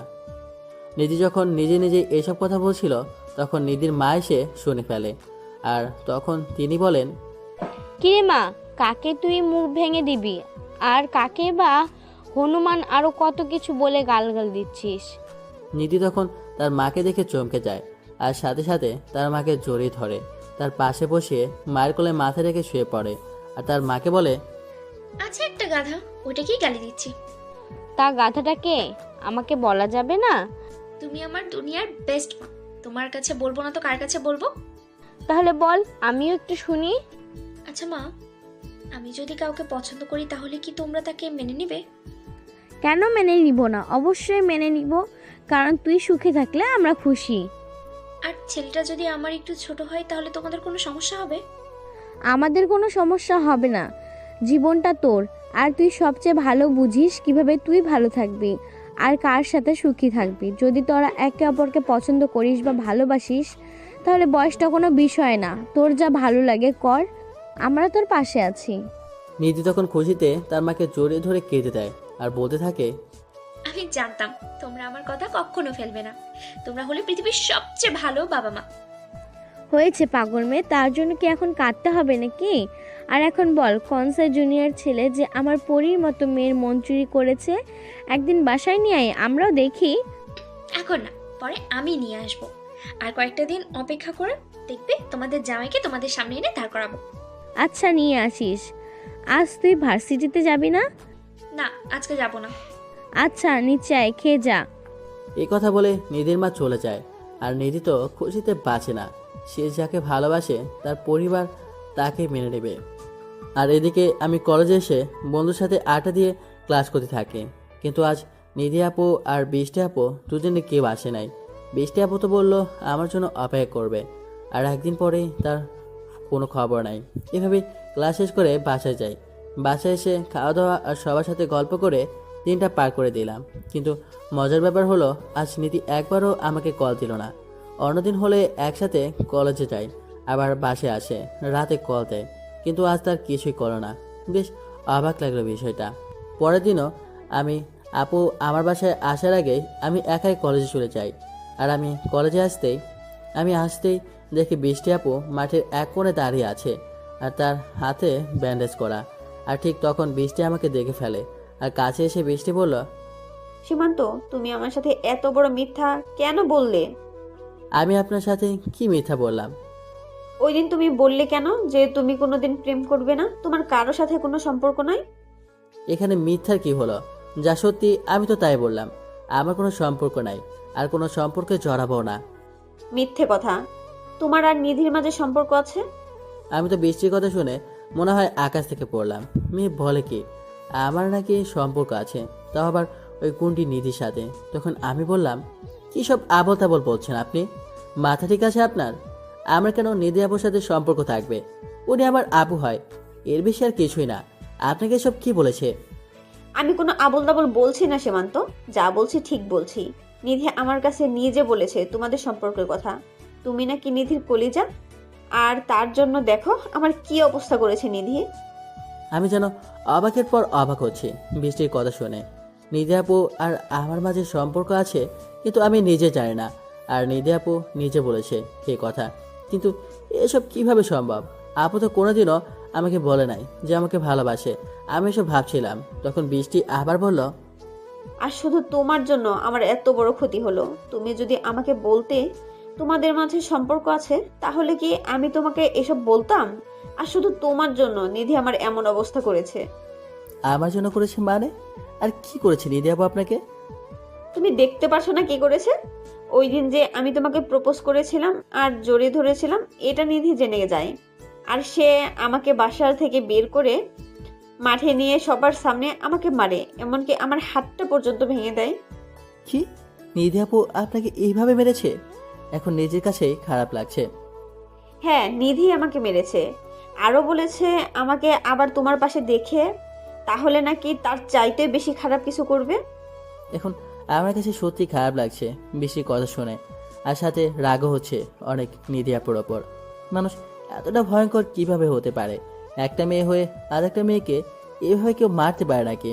তখন আমি বললাম, আপু আমি আপনার কাছে খুবই দুঃখিত যে আমার জন্য আপনার আজ এই অবস্থা। আর আপনাকে কিছুই করতে পারবে না নিধি, আমি তাকে দেখে নেব। এভাবে আরও কিছুক্ষণ কথা হলো বৃষ্টির সাথে। তারপর তার কাছে ক্ষমা চেয়ে তাকে বিদায় দিলাম। বৃষ্টি আপু চলে যাওয়ার কিছুক্ষণ পরেই নিধি আপু গাড়ি নিয়ে কলেজে আসে, আর গাড়ি থেকে নেমে আমার কাছে আসতে থাকে। কিন্তু মুখ থেকে মনে হচ্ছে আজ খুব খুশিতে আছে। হাসি যে মুখ থেকে সরছে না। আমি তাকে দেখে ক্লাসের দিকে চলে যেতে লাগলাম। তখন নিধি পেছন থেকে বলল, সীমান্ত, কোথায় যাচ্ছিস? দাঁড়া বলছি, তোর সাথে আমার কিছু কথা আছে, দাঁড়া। কিন্তু আমি তাকে কিছু না বলে চলে আসি। ক্লাসের সামনে এসে একবার পিছন ফিরে দেখি নিধি আপু আগের জায়গায় দাঁড়িয়ে আছে, কিন্তু মুখে সেই হাসিটা আর নেই। কেমন জানি মলিন হয়ে আছে। মনে হয় আমার কাছে সে এটা প্রত্যাশা করেনি। অন্যদিকে নিধি ভাবছে, আজ সীমান্তের কি হলো? ও তো কখনো এমন করে না, আমি যা বলি তাই করতো, কিন্তু আজ আমি ওকে ডাকলাম তারপরেও সে শুনলো না। এত বড় সাহস ওর হলো কি করে? ওকে আমি পরে দেখে নেব। এই কথা বলে নিধি ক্লাসে চলে যায়। আমি ক্লাসে এসে আর ক্লাস থেকে বাইরে বের হইনি। নিধি আপু মনে হয় আমাকে অনেক খুঁজতেছে, কিন্তু আমার এখন আর তার সামনে যেতে ইচ্ছে করছে না, তাই ক্লাসে বসে আছি। আর এভাবেই একের পর এক ক্লাস করতে করতে টিফিন টাইম হয়ে যায়। তখন আমার এক ফ্রেন্ড বলে নিধি আপু নাকি আমাকে খুঁজতেছে, তাকে বলেছে আমাকে যাতে ক্যান্টিনে যেতে বলে। আমি যাব না বলে চুপচাপ বসে রইলাম। এভাবে প্রায় 10 মিনিট যেতে না যেতে কোথা থেকে যেন দেখি নিধি আপু আমার সামনে এসে দাঁড়ায়, আর তাকে দেখে মনে হচ্ছে খুব রেগে আছে। আমি কিছু বলার আগেই আমার হাত ধরে টেনে ক্যান্টিনে নিয়ে যায় আর বলে, কিরে, কি হয়েছে তোর? সকাল থেকে দেখছি আমার সাথে কথা বলিস না, আমাকে এড়িয়ে চলছিস। আমি ডাকলাম তাও আমার ডাকে কোনো সাড়া দিলি না। কি হয়েছে, সমস্যা কি তোর বলতো? তাতে আপনার কি? আমি যার সাথে ইচ্ছা কথা বলবো, যার সাথে ইচ্ছা বলবো না। আপনি বলার কে? আমার আপনার সাথে কথা বলার ইচ্ছে নাই, তাই বলি নাই। বুকে অনেক সাহস নিয়ে কথাটা বললাম। জানি না কি হয় যে রাগী মেয়ে। আমার কথা শোনার সাথে সাথে নিধি আপু আমার গলা চেপে ধরলো আর চিৎকার দিয়ে বলল, তোর সাহস কি করে হয় আমার সাথে এইভাবে কথা বলার? আর কি বললি তুই? যার সাথে ইচ্ছা কথা বলবি? বলে দেখা, তোর মুখ আমি ভেঙে দেবো। তুই শুধু আমার সাথে কথা বলবি, আর কারোর সাথে না। আমি আর আপনার কোনো কথাই শুনবো না। আপনি আমার জন্য কেন বৃষ্টি আপুকে মারলেন? তার হাত কেন ভাঙলেন? আজ আপনার জন্য বৃষ্টি আপুর কাছে আমাকে ছোট হতে হয়েছে, কথা শুনতে হয়েছে তার কাছ থেকে। আমি কথাগুলো নিচের দিকে তাকিয়ে বললাম। কথাগুলো বলে আমি আপুর দিকে তাকিয়ে নিজেই ভয় পেয়ে যাই। রাগে আপু চেহারা আগুনের মতো লাল হয়ে গেছে। তখন আপু বলল, বৃষ্টি তোর কাছে আবার আসছিল? তোর সাহস হলো কি করে তোর কাছে আসার? তাতে আপনার সমস্যা কোথায়? আমার কাছে বৃষ্টি আপু আসুক আর যে আসুক, আপনি বাধা দেওয়ার কে? আর বৃষ্টি আপু যদি আমাকে ভালোবাসে তাহলে আপনি কেন এমন করেছেন? এই কথা বলার সাথে সাথে নিধি আমার মুখ চেপে ধরে আর বলে, আমি ছাড়া তোকে যদি কেউ ভালোবাসার কথা চিন্তাও করে, তাকে আমি কি করব তা কেউ কল্পনাও করতে পারবে না। তোকে আজ ভেবেছিলাম সবার সামনে সুন্দর করে প্রপোজ করব, কিন্তু তুই আর তা হতে দিলি না। আমি আমি না করার পরেও বৃষ্টির সাথে কথা বলেছিস, আবার বলিস যে যে কেউ তোকে ভালোবাসতে পারবে। আর আমি বলার কি? এখন কান খুলে শুনে রাখ, আমি তোকে ভালোবাসি। শুধু ভালোবাসি বললে ভুল হবে, আমার জীবনের চাইতে বেশি ভালোবাসি। তুই শুধু আমার, আর আমার মানে শুধুই আমার। এই কথা বলেই নিধি আমাকে খুব শক্ত করে জড়িয়ে ধরে। আর এত শক্ত করে জড়িয়ে ধরে যে আমার শ্বাস নিতে কষ্ট হচ্ছিল। শুনে এত শক্তি কোথা থেকে যে পায় এ মেয়ে আল্লাহ জানে। তখন আমি খুব কষ্ট করে নিজের কাছ থেকে নিজেকে ছাড়িয়ে বলি, আপু আপনি কি বলছেন? একবার ভেবে দেখেছেন? আপনি আমার আপু হন, আর আমি আপনাকে সেই হিসাবে সম্মান করি। আমি আপনার কথা মানতে পারবো না। আমি যা বলছি ঠিক বলছি। আমি তোকে ভালোবাসি, এটা আমার শেষ কথা। আমি জানি আমি তোর একটু বড়, কিন্তু তাতে আমার কোনো সমস্যা নেই। আর আমাকে কে কি বললো তাতে আমার কিচ্ছু যায় আসে না। আর তোর যদি কোনো সমস্যা থাকে থাকলেও তাহলেও কিছু করার নেই, নিজেকে সামলে নে। আমি বুড়ি হলেও তোকে আমাকেই বিয়ে করতে হবে। আমি নিধির কথা শুনে বেহুশ হওয়ার অবস্থা। কোনো মানুষ যে এভাবে একজনকে প্রেম নিবেদন করতে পারে তা নিধিকে না দেখলে বিশ্বাসই করতাম না। আর প্রপোজ করা বললে ভুল হবে, ও তো আমাকে রীতিমতো ট্রিট করলো। তখন আমি বললাম, আপু আপনি বোঝার চেষ্টা করেন, এটা কখনো হয় না। আপনি আমার চাচাতো বোন, আর এটা পরিবারের কেউ মানবে না। আর পরিবার মানলেও আমার পক্ষে এটা কোনোভাবেই সম্ভব না। সীমান্ত, তুই ভালো করেই জানিস এই নিধি একবার যা চায় তা না পাওয়া পর্যন্ত দু চোখের পাতা এক করতে পারে না। আর আমি তো তোকে আমার জীবনের চাইতেও বেশি চাই। তুই কিভাবে ভাবলি আমি তোকে এত সহজে ছেড়ে দিব? তোকে তো আমার মনের ঘরের রাজা করেই ছাড়বো। হয় আপোষে করব, না হয় জোর করে করব, কিন্তু তুই শুধুই আমার। আর এ কথা বলে নিধি ক্যান্টিনে সবার সামনে ঠোঁট বসিয়ে দেয়। আর আমার মাথার চুল এমনভাবে খামচে ধরে যে আমি কোনোভাবেই ছাড়াতে পারি না। তারপর সে তার ইচ্ছে মতো আমাকে কিস করে। প্রায় 6 মিনিট পর আমাকে ছেড়ে দিয়ে হাঁপাতে হাঁপাতে বলে, এটা তো কেবল শোনো শোনা। নিধি খুব ভালো করেই জানে নিজের পছন্দের জিনিস কিভাবে নিজের করে নিতে হয়। আমি হাত দিয়ে ঠোঁটটা মুছে তাকে বললাম, এতগুলা মানুষের সামনে কিস করতে আপনার লজ্জা করে না? আর আপনি আমার চাচা বোন ছাড়া আর কিছুই না। আমি কখনো আপনাকে ভালোবাসবো না। আপনি যা করার করেন। রেগেই বললাম, কারণ সবার সামনে কিস করেছে, এটা ভাবতে কেমন যেন লাগছে। তখনই নিধি আমার সামনে এসে বলে, তুমি কি আমাকে চ্যালেঞ্জ করছো মিস্টার সীমান্ত? ও মা গো, এই মেয়ে দেখে আবার সিনেমেটিক স্টাইলে অভিনয় করতে পারে। তখন আমি বললাম, হ্যাঁ আমি আপনাকে চ্যালেঞ্জ করছি। ওকে, ঠিক আছে, তাহলে তুমিও দেখো এই নিধি কি করতে পারে। আমি আর কিছু না বলে সেখান থেকে চলে আসলাম। এসে ক্লাসে বসে বাকি ক্লাসগুলো করে বাসায় চলে আসি। অন্যদিকে নিধি বাসায় গিয়ে শুরু করেছে আরেক কাহিনী। নিধি বাসার ভিতর গিয়ে শুরু করেছে চিৎকার চেঁচামেচি। তার চিৎকার শুনে নিধির বাবা মা ভাই সহ সবাই একে একে হাজির। তখন নিধির বাবা বলে, কে রে মা, কি হয়েছে তোর? এভাবে চিৎকার কেন করছিস? কেউ কি তোকে কিছু বলছে নাকি? না, আমাকে কেউ কিছু বলেনি। তখন নিধির ভাই নিশাদ বলে, তাহলে কি আমার বোনটা কোনো কিছু চায় নাকি? বল আমাকে, আমি আজকে তোকে এনে দিব। আমার সবার উদ্দেশ্যে কিছু বলার আছে। আর আমি যা বলবো তোমাদের তাই মানতে হবে, আর যদি না মানো তাহলে আমি কিছু একটা করে বসবো। আচ্ছা বল, তুই যা বলবি আমরা তাই করব। তাও তোর কিচ্ছু করতে হবে না। এখন বল কি বলবি। আমি বিয়ে করব। নিধি 7-5 না ভেবে এ কথা সরাসরি বলে দেয় সে বিয়ে করবে।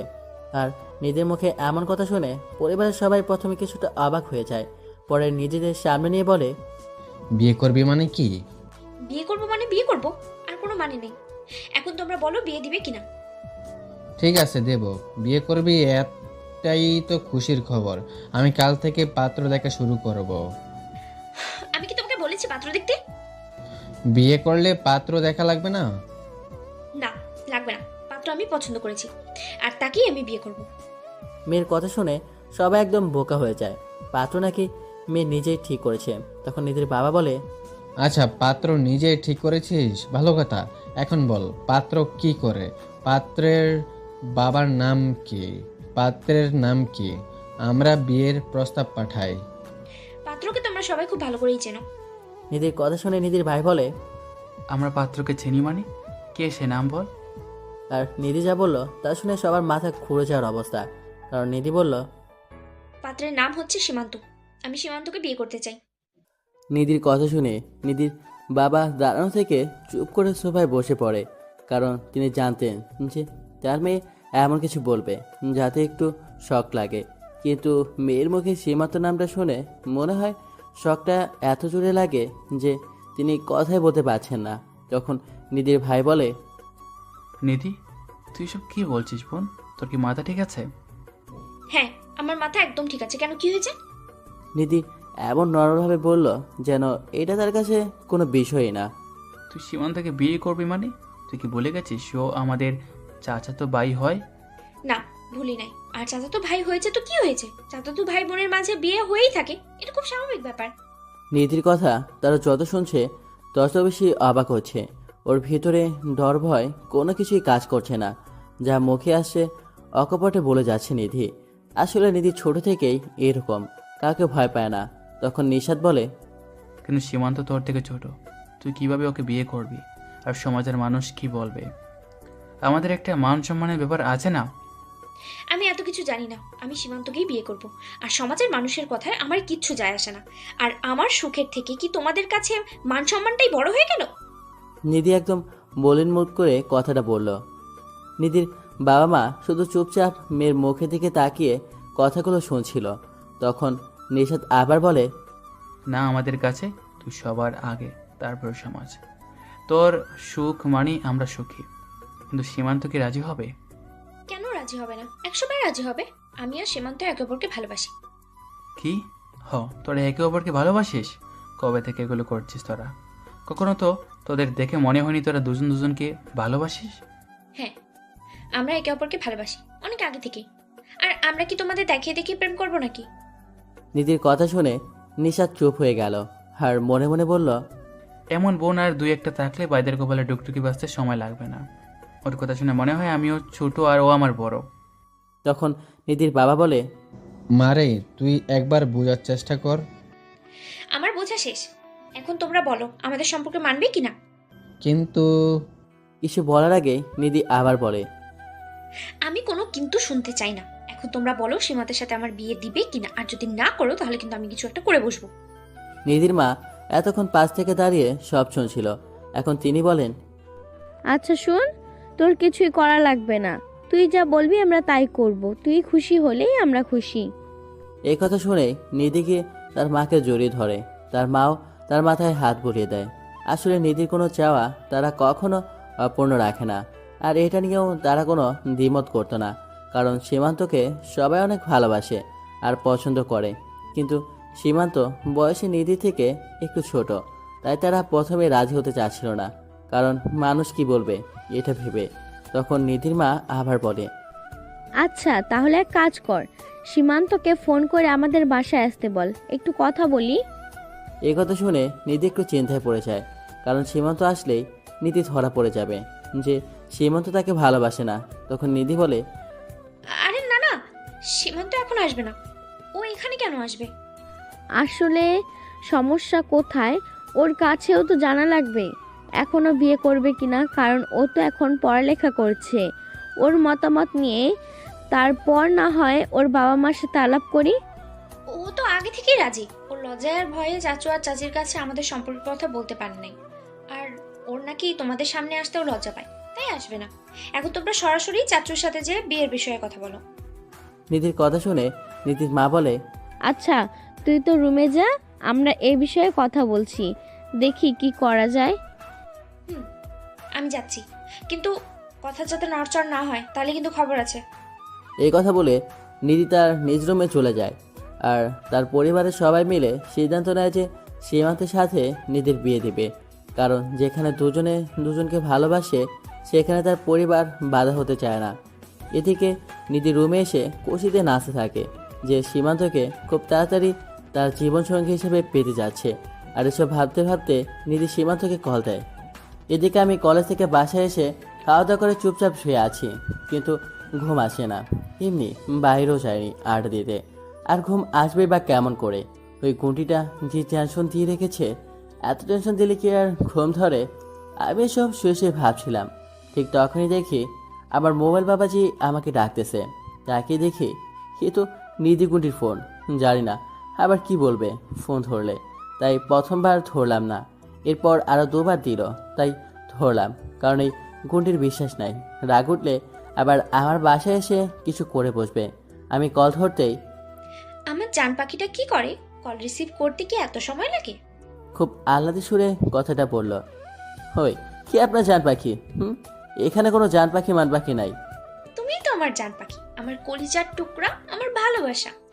নিধির মুখে এইসব শুনতে আমার কাছে কেমন যেন লাগছিল, তাই আমি বললাম, আপু প্লিজ এসব বলেন না, আমার কাছে যেন কেমন লাগে।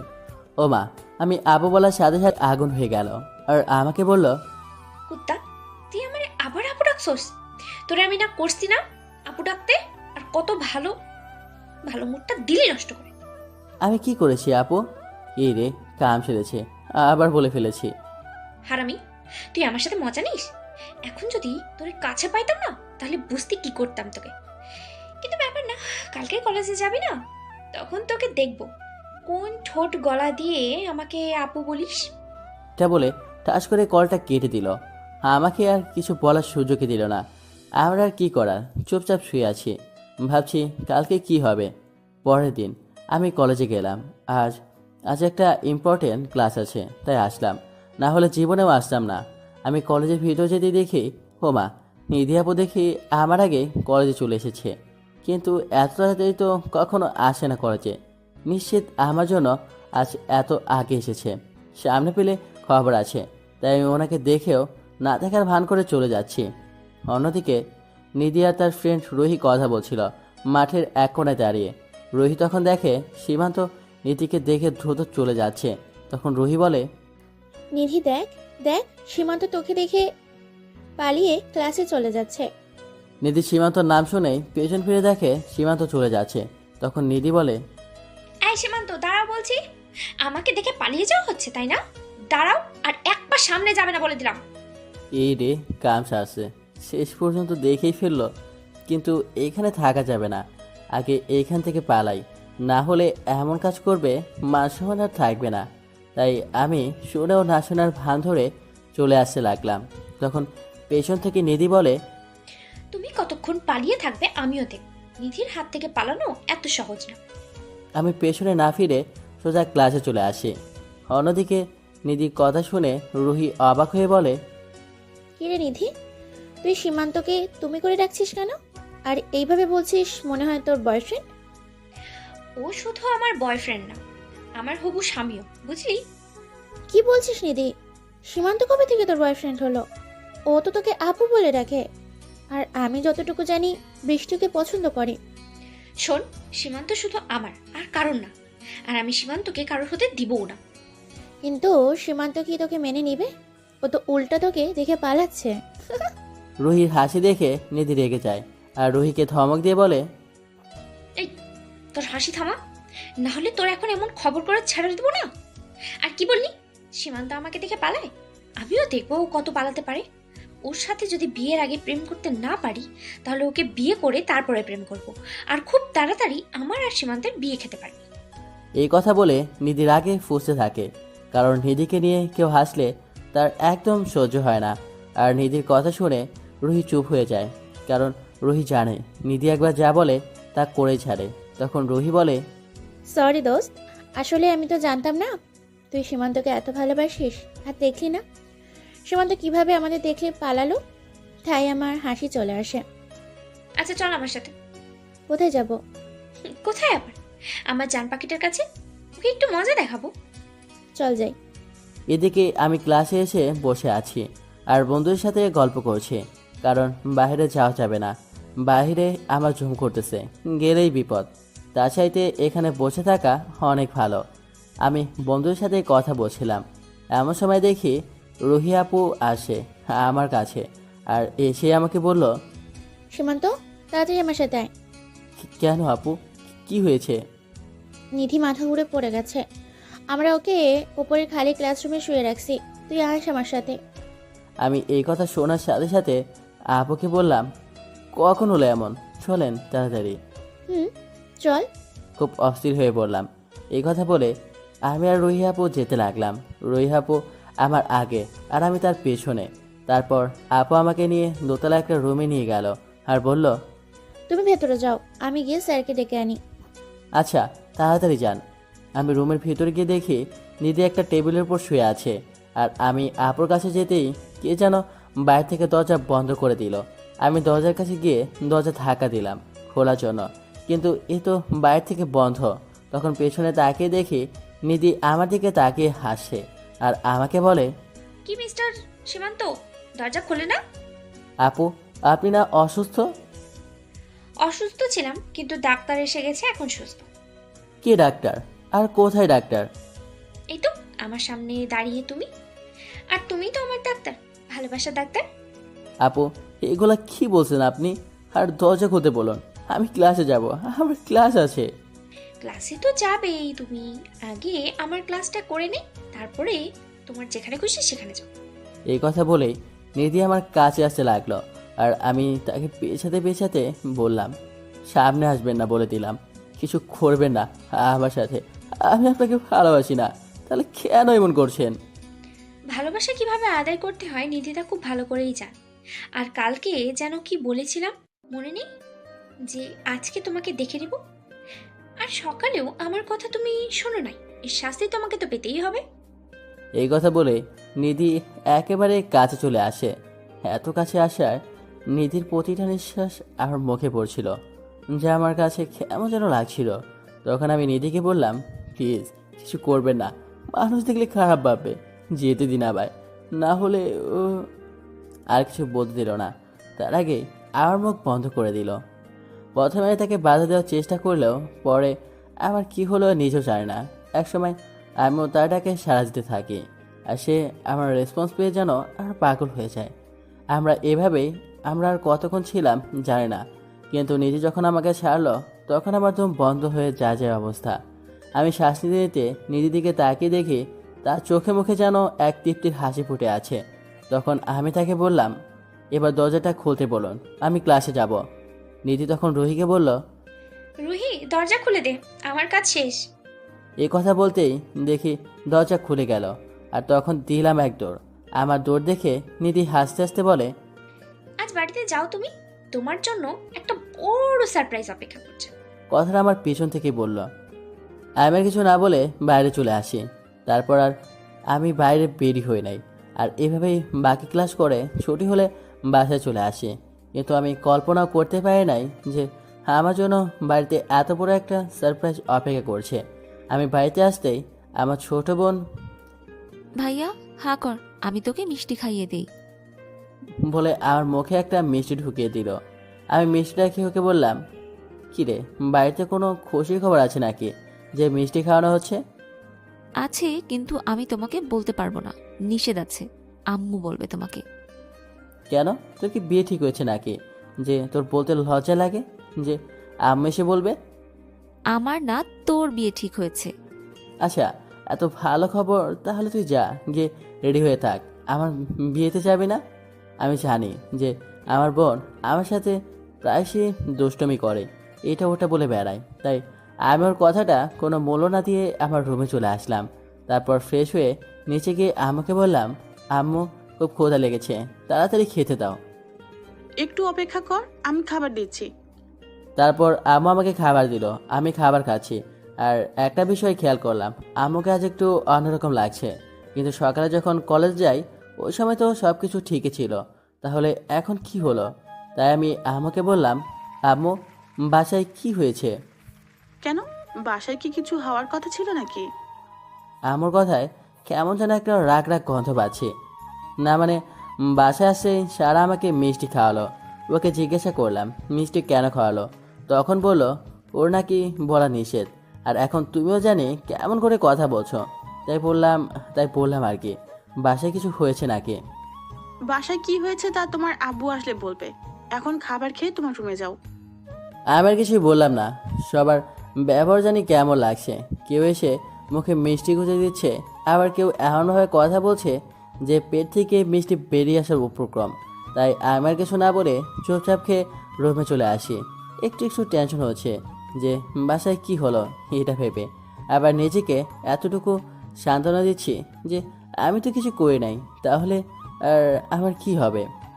এভাবে সারাটা দিন চলে গেল। এর ভিতর অবশ্য নিধি 3বার কল দিয়েছিল, কিন্তু আমি রিসিভ করি নাই। রাতে আমার রুমে শুয়ে শুয়ে মোবাইল টিপছিলাম, এমন সময় আমার বোন সারা এসে বলল, ভাইয়া তোমাকে আব্বু ডাকছে তার রুমে যেতে। এই কথা বলে সারা চলে গেল। আর আমি আব্বুর রুমে যাচ্ছি আর ভাবছি যে আব্বু কি জানি বলে। তখন আবার আম্মু বলল আব্বু নাকি কি বলবে। আর এসব ভাবতে ভাবতে আব্বুর রুমে চলে আসি। আব্বু আমাকে ডেকেছেন? ডাকছি, এখানে বস, তোমার সাথে কথা আছে। বলেন, আমি শুনছি। দেখ, আমি কথা সরাসরি বলতে পছন্দ করি, তাই যা বলবো তুমিও সরাসরি উত্তর দেবে। বলেন। তোমাদের সম্পর্ক কতদিন ধরে চলছে? আব্বুর কথা শুনে আমি ঠাস করে মনে হয় আকাশ থেকে পড়লাম।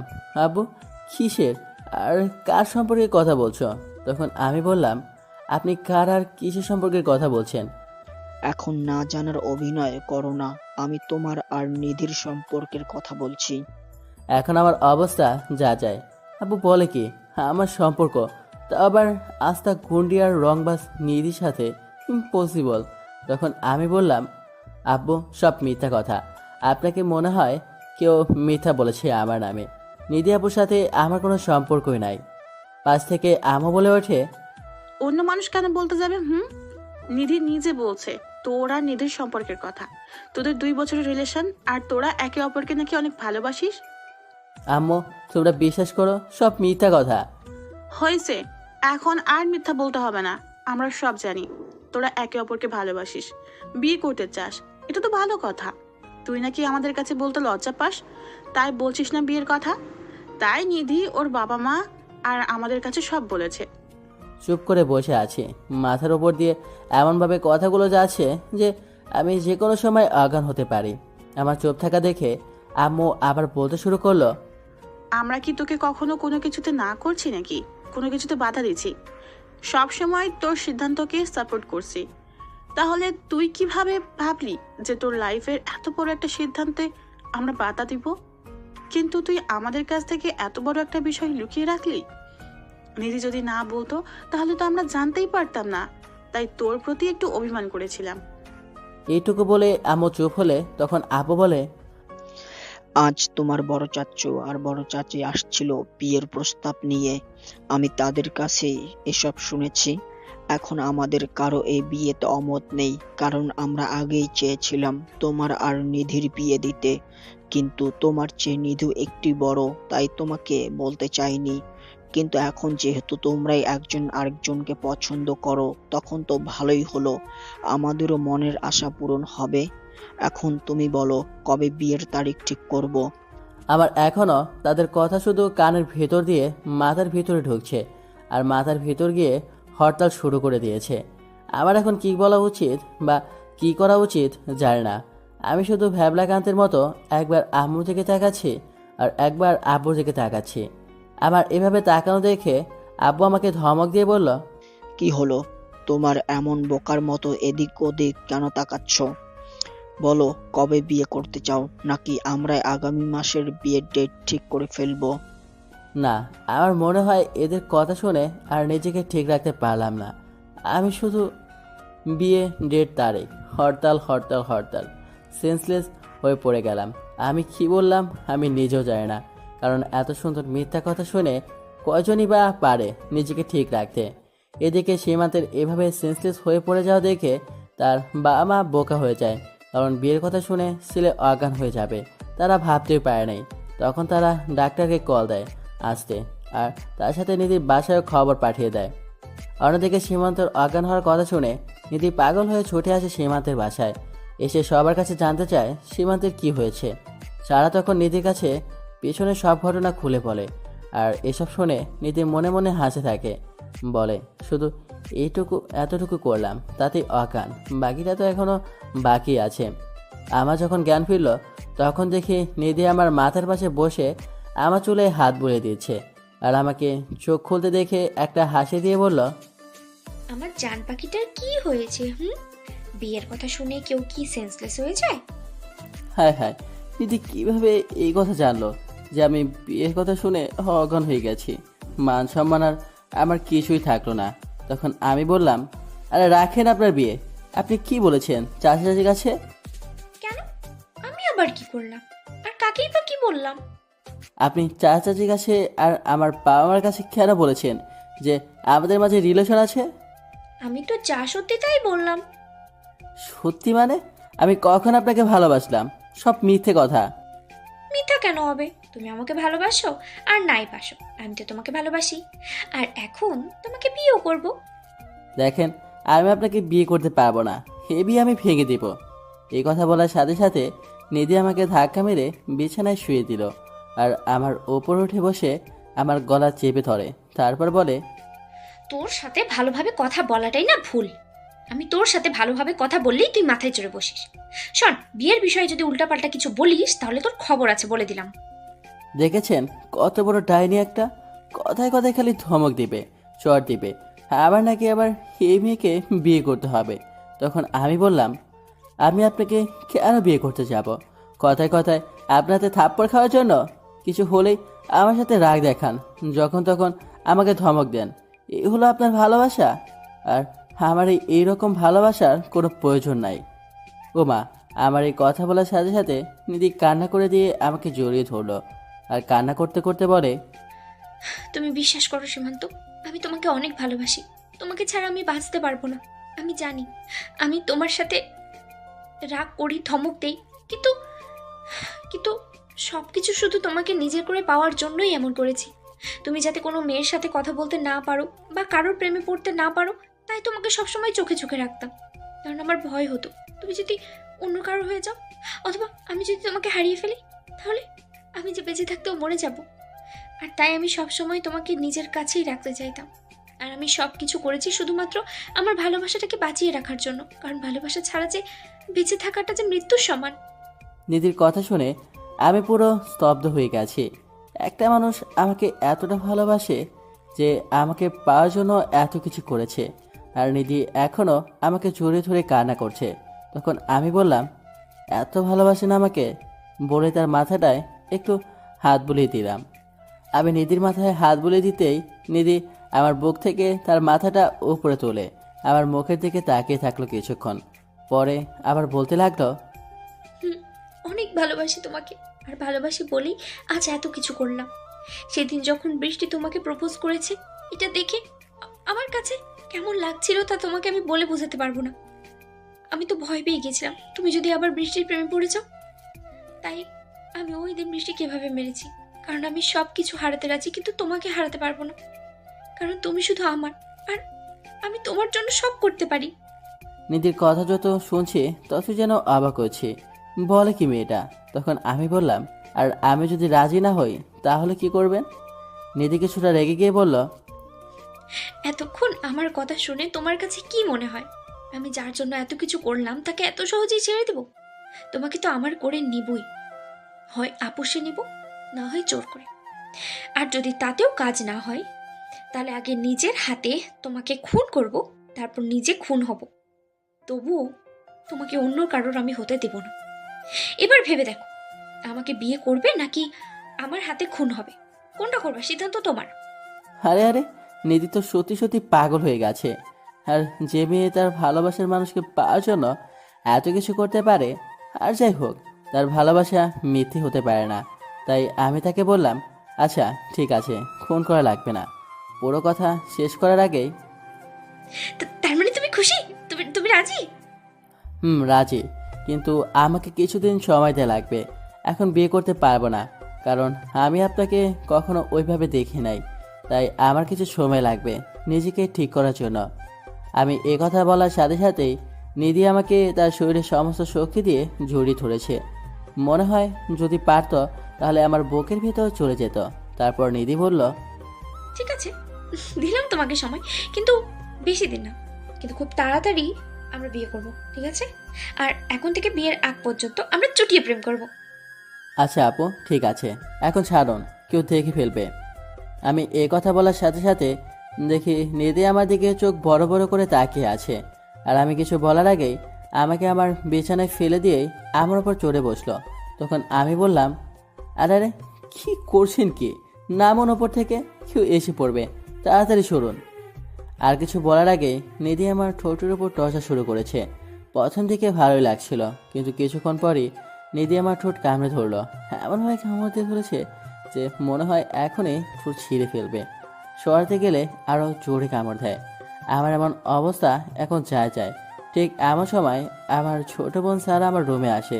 আর এসেই সারার গলার আওয়াজ শুনে নিধি আমাকে ছেড়ে দিয়ে আমার কাছ থেকে সরে যায়।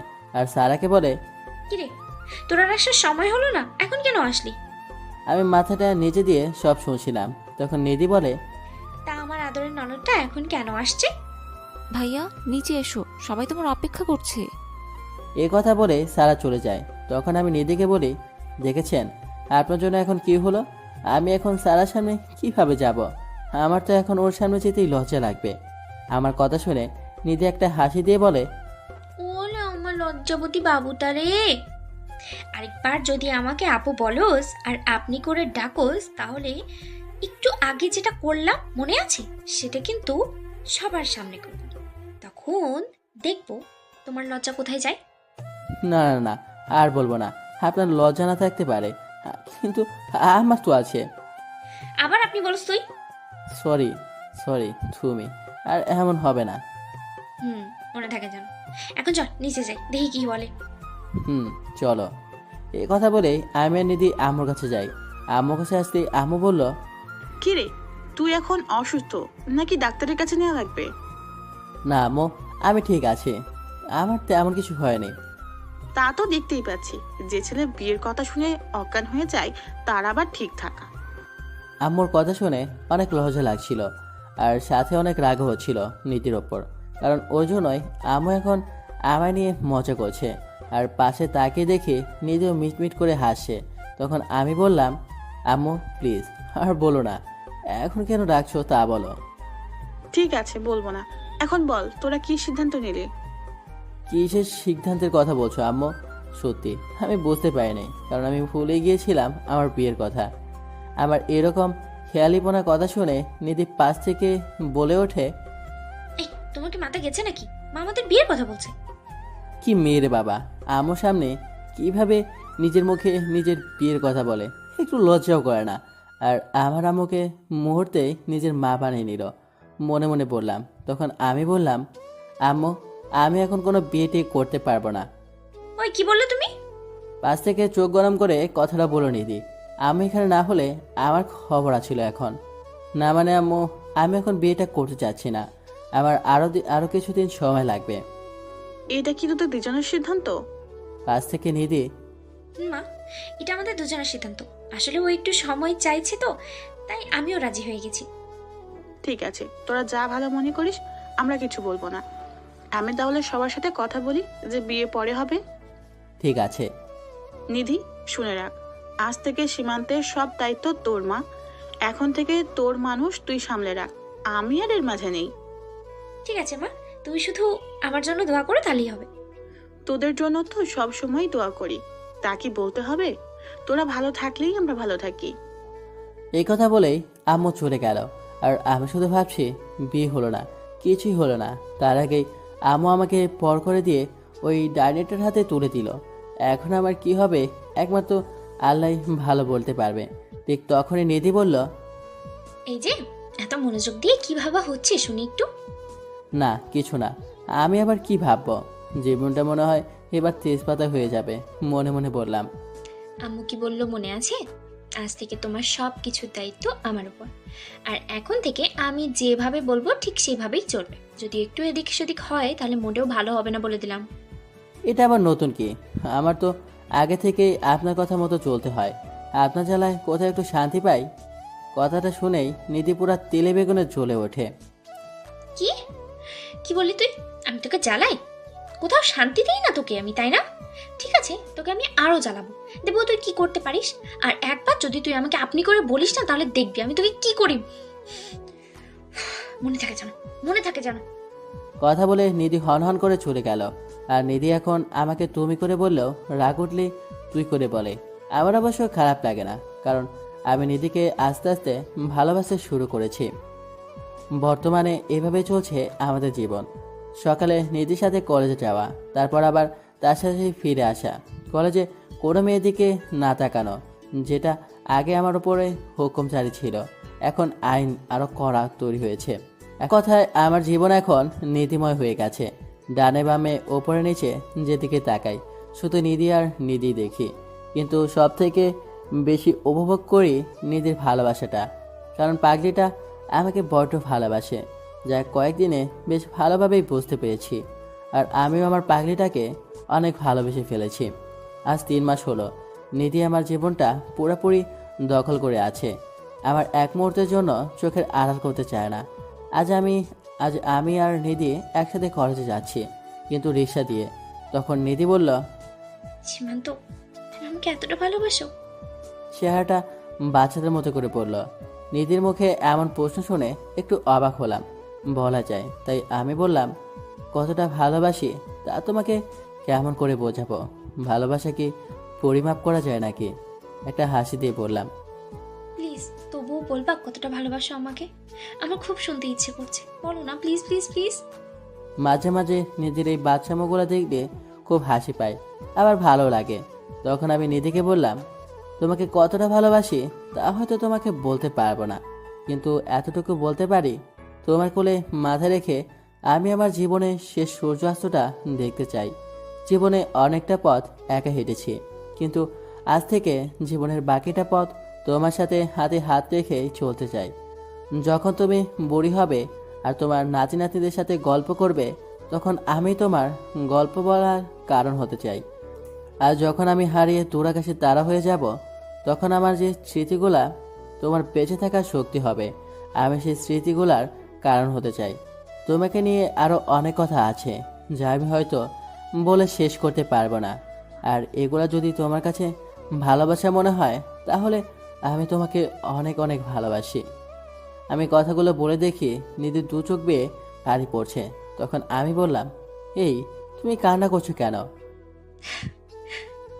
তুমি আমাকে এতটা ভালোবাসবে তা আমি ভাবতেও পারি নাই, তাই তোমার কথা শুনে আনন্দে চোখ দিয়ে পানি চলে আসছে। আর নিধির সাথে কথা বলতে বলতে কলেজে চলে আসি।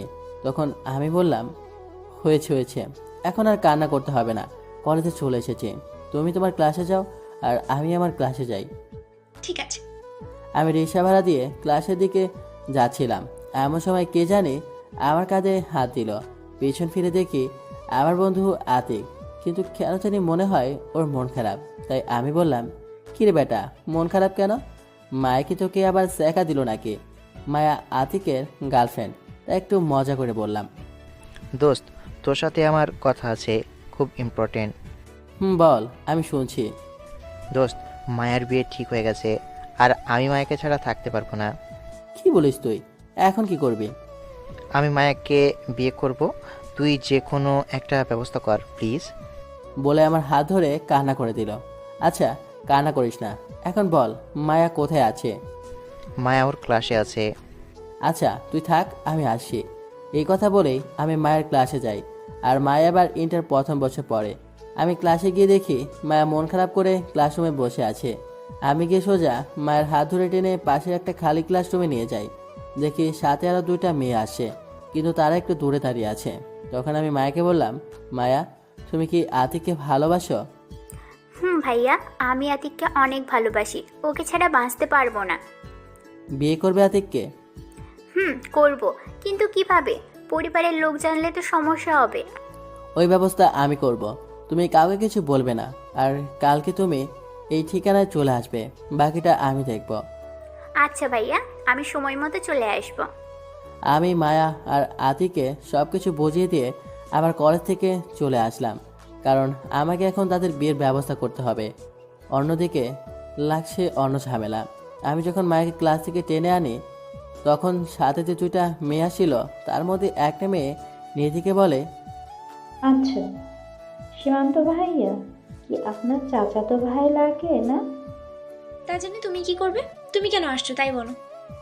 কালকে সীমান্ত ভাইয়া আর আমার বান্ধবী মায়া দুজনে বিয়ে করবে এই কাজী অফিসে, তাই আপনাকে বলতে আসলাম। নিধি এই কথা শোনার সাথে সাথে, এই মেয়ে, কি বলছো তুমি?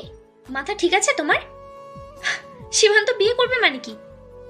আমি একটু আগে নিচে দূর থেকে দাঁড়িয়ে শুনছি বিয়ের কথা, তারা নাকি কালকে বিয়ে করবে, তাই আপনাকে বলতে এলাম। এখন আপনি বিশ্বাস করলে করেন, না করলে নাই। আর নিধি মেয়েটার কথা শুনে যেন তার পায়ের নিচে মাটি সরে গেল।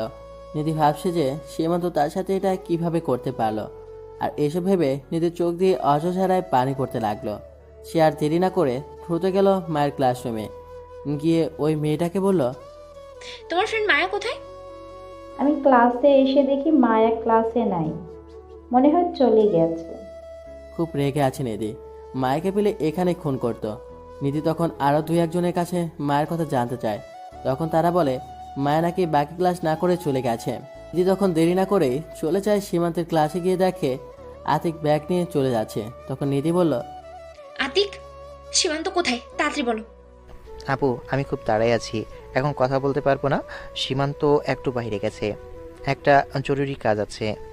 কিসের জরুরি কাজ? আমাকে আমাকে বলো, নাহলে এখান থেকে এক পাও সামনে যেতে পারবে না। বলছি, কলারটা সারেন আপু। সীমান্ত একটু কাজী অফিসে গেছে, কালকে একটা কাজ আছে। এই কথা বলেই আতিক চলে যায়, আর নিধি ওখানেই বসে পড়ে আর কান্না করতে থাকে। তখন নিধির ফ্রেন্ড রুহি এসে বলে, কিরে নিধি, কান্না করছিস কেন? সীমান্ত আমার সাথে চিট করছে। কি বলছিস এসব তুই? সীমান্ত তোকে চিট করছে মানে কি? সীমান্ত আমার সাথে প্রেমের অভিনয় করে কালকে অন্য জনকে কাজী অফিসে নিয়ে বিয়ে করছে। সীমান্ত তোর সাথে কি করে এমন করতে পারে? তাহলে তুই এখন কি করবি? নিধি চোখে পানি মুছে উঠে দাঁড়ায় আর রুহিকে বলে, সীমান্ত এখন এই নিধিকে চিনতে পারে নাই। ও আমাকে ধোকা চাইলেও দিতে পারবে না, কারণ নিধি কখনো হারতে শেখে নাই। নিধির চোখে মুখে স্পষ্ট রাগ দেখা যাচ্ছে। এখন কি করবি তুই? আমি আজকেই সীমান্তকে বিয়ে করব, তোরা খালি দেখে যা আমার খেলা। এই কথা বলেই নিধি সরাসরি বাড়ি চলে যায়। যাওয়ার সময় সীমান্তকে বেশ কয়েকবার কল দেয় নিধি, কিন্তু সীমান্ত রিসিভ করে না। আর নিধি তখন সত্যি ধরে নেয় সীমান্ত তাকে ধোঁকা দিচ্ছে। আর এসব যতই নিধি ভাবছে, তার রাগ যেন ততই বাড়ছে। নিধি বাড়িতে এসে ড্রয়িং রুমের জিনিস একটা একটা করে ভাঙতে থাকে। আর জিনিস ভাঙার শব্দ পেয়ে বাড়ির সবাই তাড়াতাড়ি ড্রয়িং রুমে এসে দেখে নিধি সব ভাঙছে। তখন নিধির মা বলে, কিরে, কি হয়েছে? তুই এভাবে জিনিস কেন ভাঙছিস? বল, কি হয়েছে? আমি আজকেই সীমান্তকে বিয়ে করতে চাই। নিধির এমন কথা শুনে সবাই অবাক হয়ে গেল। তখন নিধির মা বলল, তুই কি বলছিস? আজকে বিয়ে করবি মানে? বিয়ে কি কোনো ছেলে খেলা নাকি যে তুই বললি আর হয়ে গেল? আমি যখন বলেছি আজকে বিয়ে করব, তার মানে আজকেই করব। তোমরা কিভাবে ব্যবস্থা করবে তা তোমরা জানো। আর যদি আজকে বিয়ে না হয় তাহলে আমি আত্মহত্যা করব, আর আমার মৃত্যুর জন্য তোমরা দায়ী থাকবে। নিধির এই কথা শুনে সবাই বেশ ভয় পেয়ে যায়, কারণ নিধি আর যাই বলুক কখনো মরার কথা বলে না। তখন নিধির ভাই নিশাদ বলে, নিধি বোন আমার, তোর কি হয়েছে আমাকে বল, কেন তুই এরকম করছিস? সীমান্তকে তোকে কিছু বলেছে? নিধি তার ভাইয়ের কথা শুনে কান্না করে দেয়। তখন নিধি বলে, ভাইয়া, সীমান্ত আমার সাথে চিট করছে। সীমান্ত চিট করেছে মানে কি? কি বলছিস এসব? হ্যাঁ ভাইয়া, আমি ঠিক বলছি। সীমান্ত আমাকে ঠকিয়ে কালকে অন্য অন্য একটা মেয়েকে বিয়ে করেছে কাছে অফিসে। নিধি, তোর কোথাও ভুল হচ্ছে। আমরা সীমান্তকে খুব ভালো করেছেন, ও কখনো এমন কাজ করতেই পারে না। আমার কোথাও ভুল হচ্ছে না। যে মেয়েকে সীমান্ত বিয়ে করেছে তার বান্ধবী নিজে আমাকে বলেছে। আর আমি সীমান্তের ফ্রেন্ডকেও জিজ্ঞাসা করেছি, সেও বলেছে সীমান্ত কাজী অফিসে গেছে। তার মানে আমি নিশ্চিত সীমান্ত আমাকে ছেড়ে অন্য মেয়েকে বিয়ে করছে। নিধির কথা শুনে সবাই কিছুতেই বিশ্বাস করতে পারছে না সীমান্ত এমন কাজ করবে। তাই আবার নিশাদ বলে, তারপরেও আমার মনে হয় এখানে কোনো অন্য বিষয় আছে যা তুই হয়তো জানিস না। তাই তুই সীমান্তকে বল, বুঝতেছিস? একটু সময় নে, দেখবি সব ঠিক হয়ে যাবে। আমার কোনো ভুল হচ্ছে না, আর তুমি বলছো সময় নিতে। আমি এখানে সময় নিয়ে বসে থাকি আর ওইদিকে সীমান্ত বউ নিয়ে চলে আসুক। না না না, তা তো আমি হতে দেব না। আমি আজকেই বিয়ে করব, তাতে আমার ধারণা ঠিক হোক আর ভুল হোক। আর যদি আজকে বিয়ে না হয় তাহলে আমি আজকেই আত্মহত্যা করব। এখন ভেবে দেখো তোমরা কি করবা। তোমরা আমার বিয়ে দেখবা নাকি আমার মরা মুখ দেখবা, সেটা তো তোমাদের। এই কথা বলে নিধি তার রুমে চলে যায়। সে রুমে গিয়েই সীমান্তকে কল দিতে থাকে, কিন্তু সীমান্ত কল এখনও রিসিভ করছে না, কারণ সীমান্তর ফোন পকেটে চাপ লেগে সাইলেন্ট হয়ে যায়, যার ফলে সীমান্ত বুঝতে পারছে না যে কেউ তাকে কল দিচ্ছে। এদিকে নিধি এরকম কথা শুনে সবাই মিলে আলোচনা করে সিদ্ধান্ত নেয় যে আজকে রাতেই পারিবারিকভাবে নিধি আর সীমান্তের বিয়ে হবে, পরে একসময় বড় অনুষ্ঠান করা হবে। নিধিকে বিয়ের কথা বলতে নিধি অনেক খুশি হয়ে যায় আর মনে মনে রাখতে থাকে সীমান্তের ওপর। নিধি ভাবছে একবার বিয়েটা হয়ে যাক, পরে সীমান্তকে দেখে নেবে। তারপর নিধির পরিবারের সবাই মিলে সীমান্তের বাসায় চলে যায়, কারণ বিয়েটা সীমান্তের বাসায় হবে। অন্যদিকে আমি কলেজ থেকে বের হয়ে আর বাসায় যাইনি।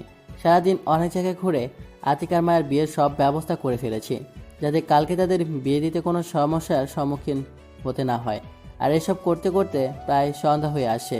সারাদিন মোবাইলটাও হাতে নিয়ে নেয়, তাই পকেট থেকে ফোনটা হাতে নিতেই চোখ আমার কপাল উঠেছে, কারণ মোবাইলে চেয়ে দেখি নিধি কল দিয়েছে 100 বার, আম্মু কল দিয়েছে 40 বার।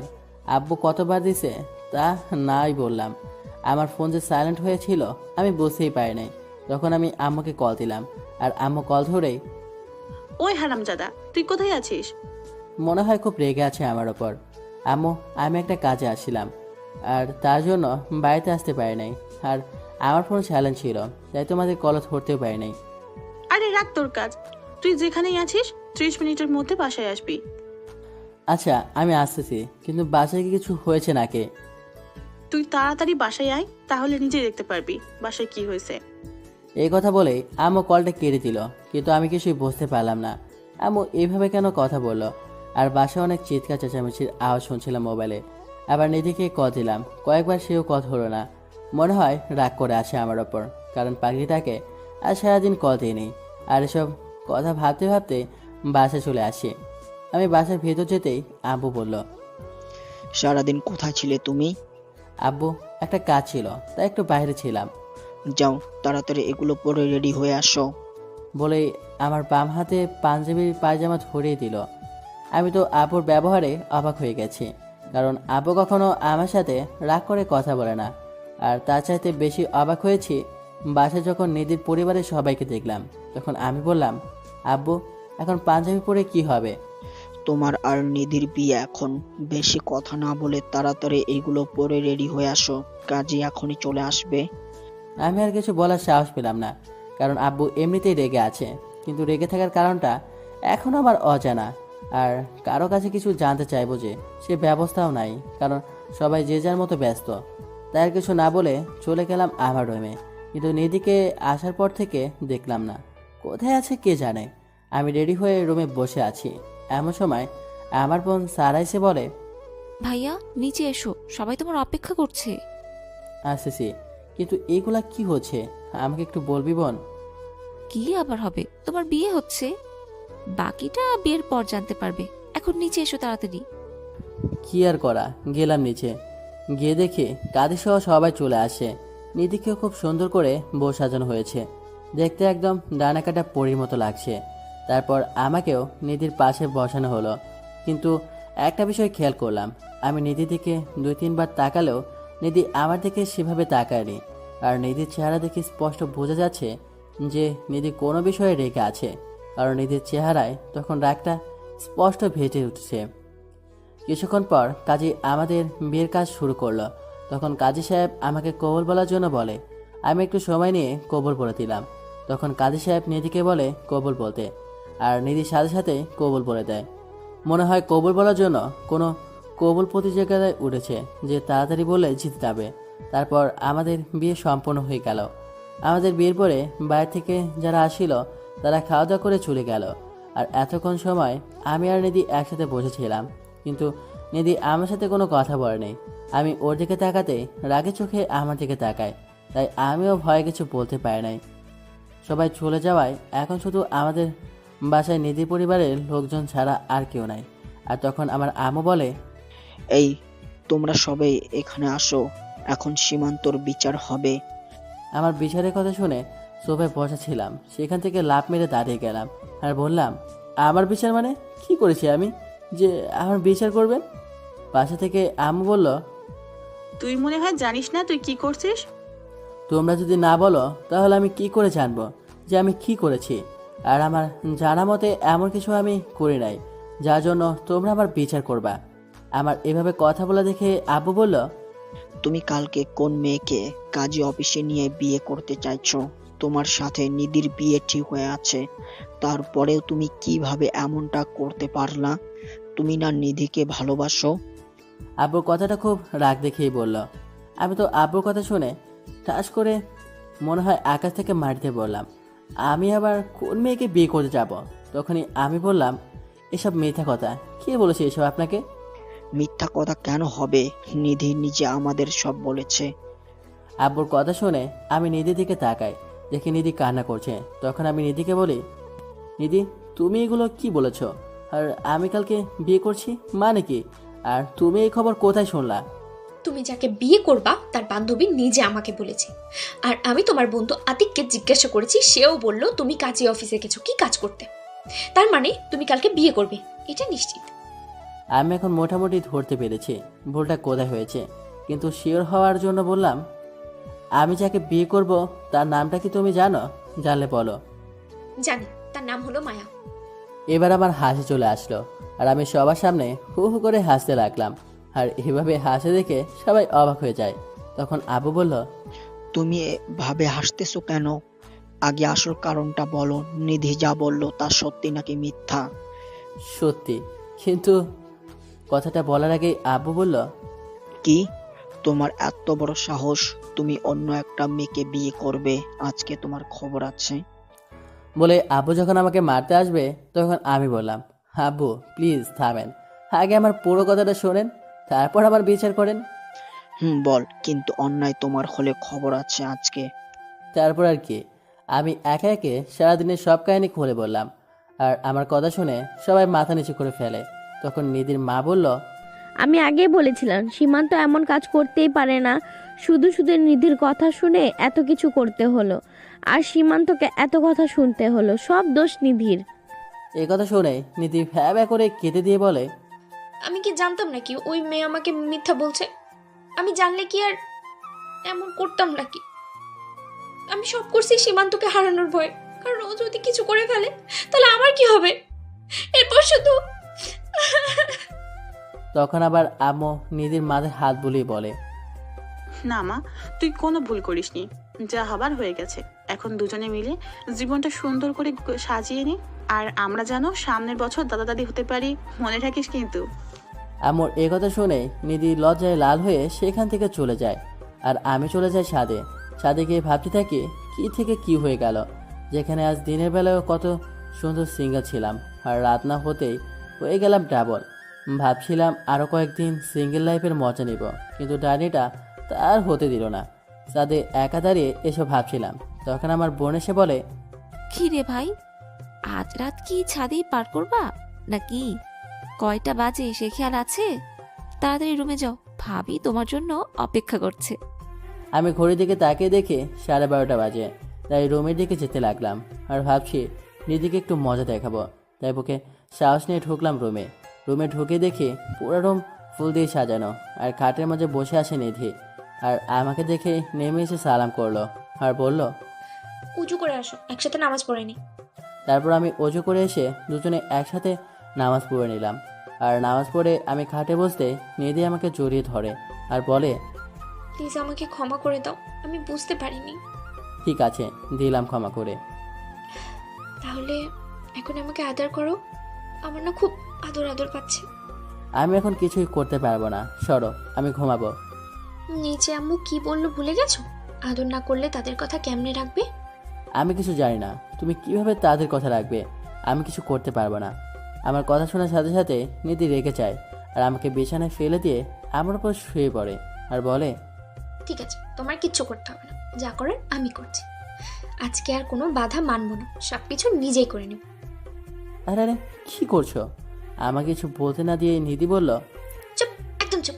তোমার গল্পের নাম কি দিছো? ভয়ঙ্কর রানী রংবাজ সিনিয়র চাচাতো, তাই না?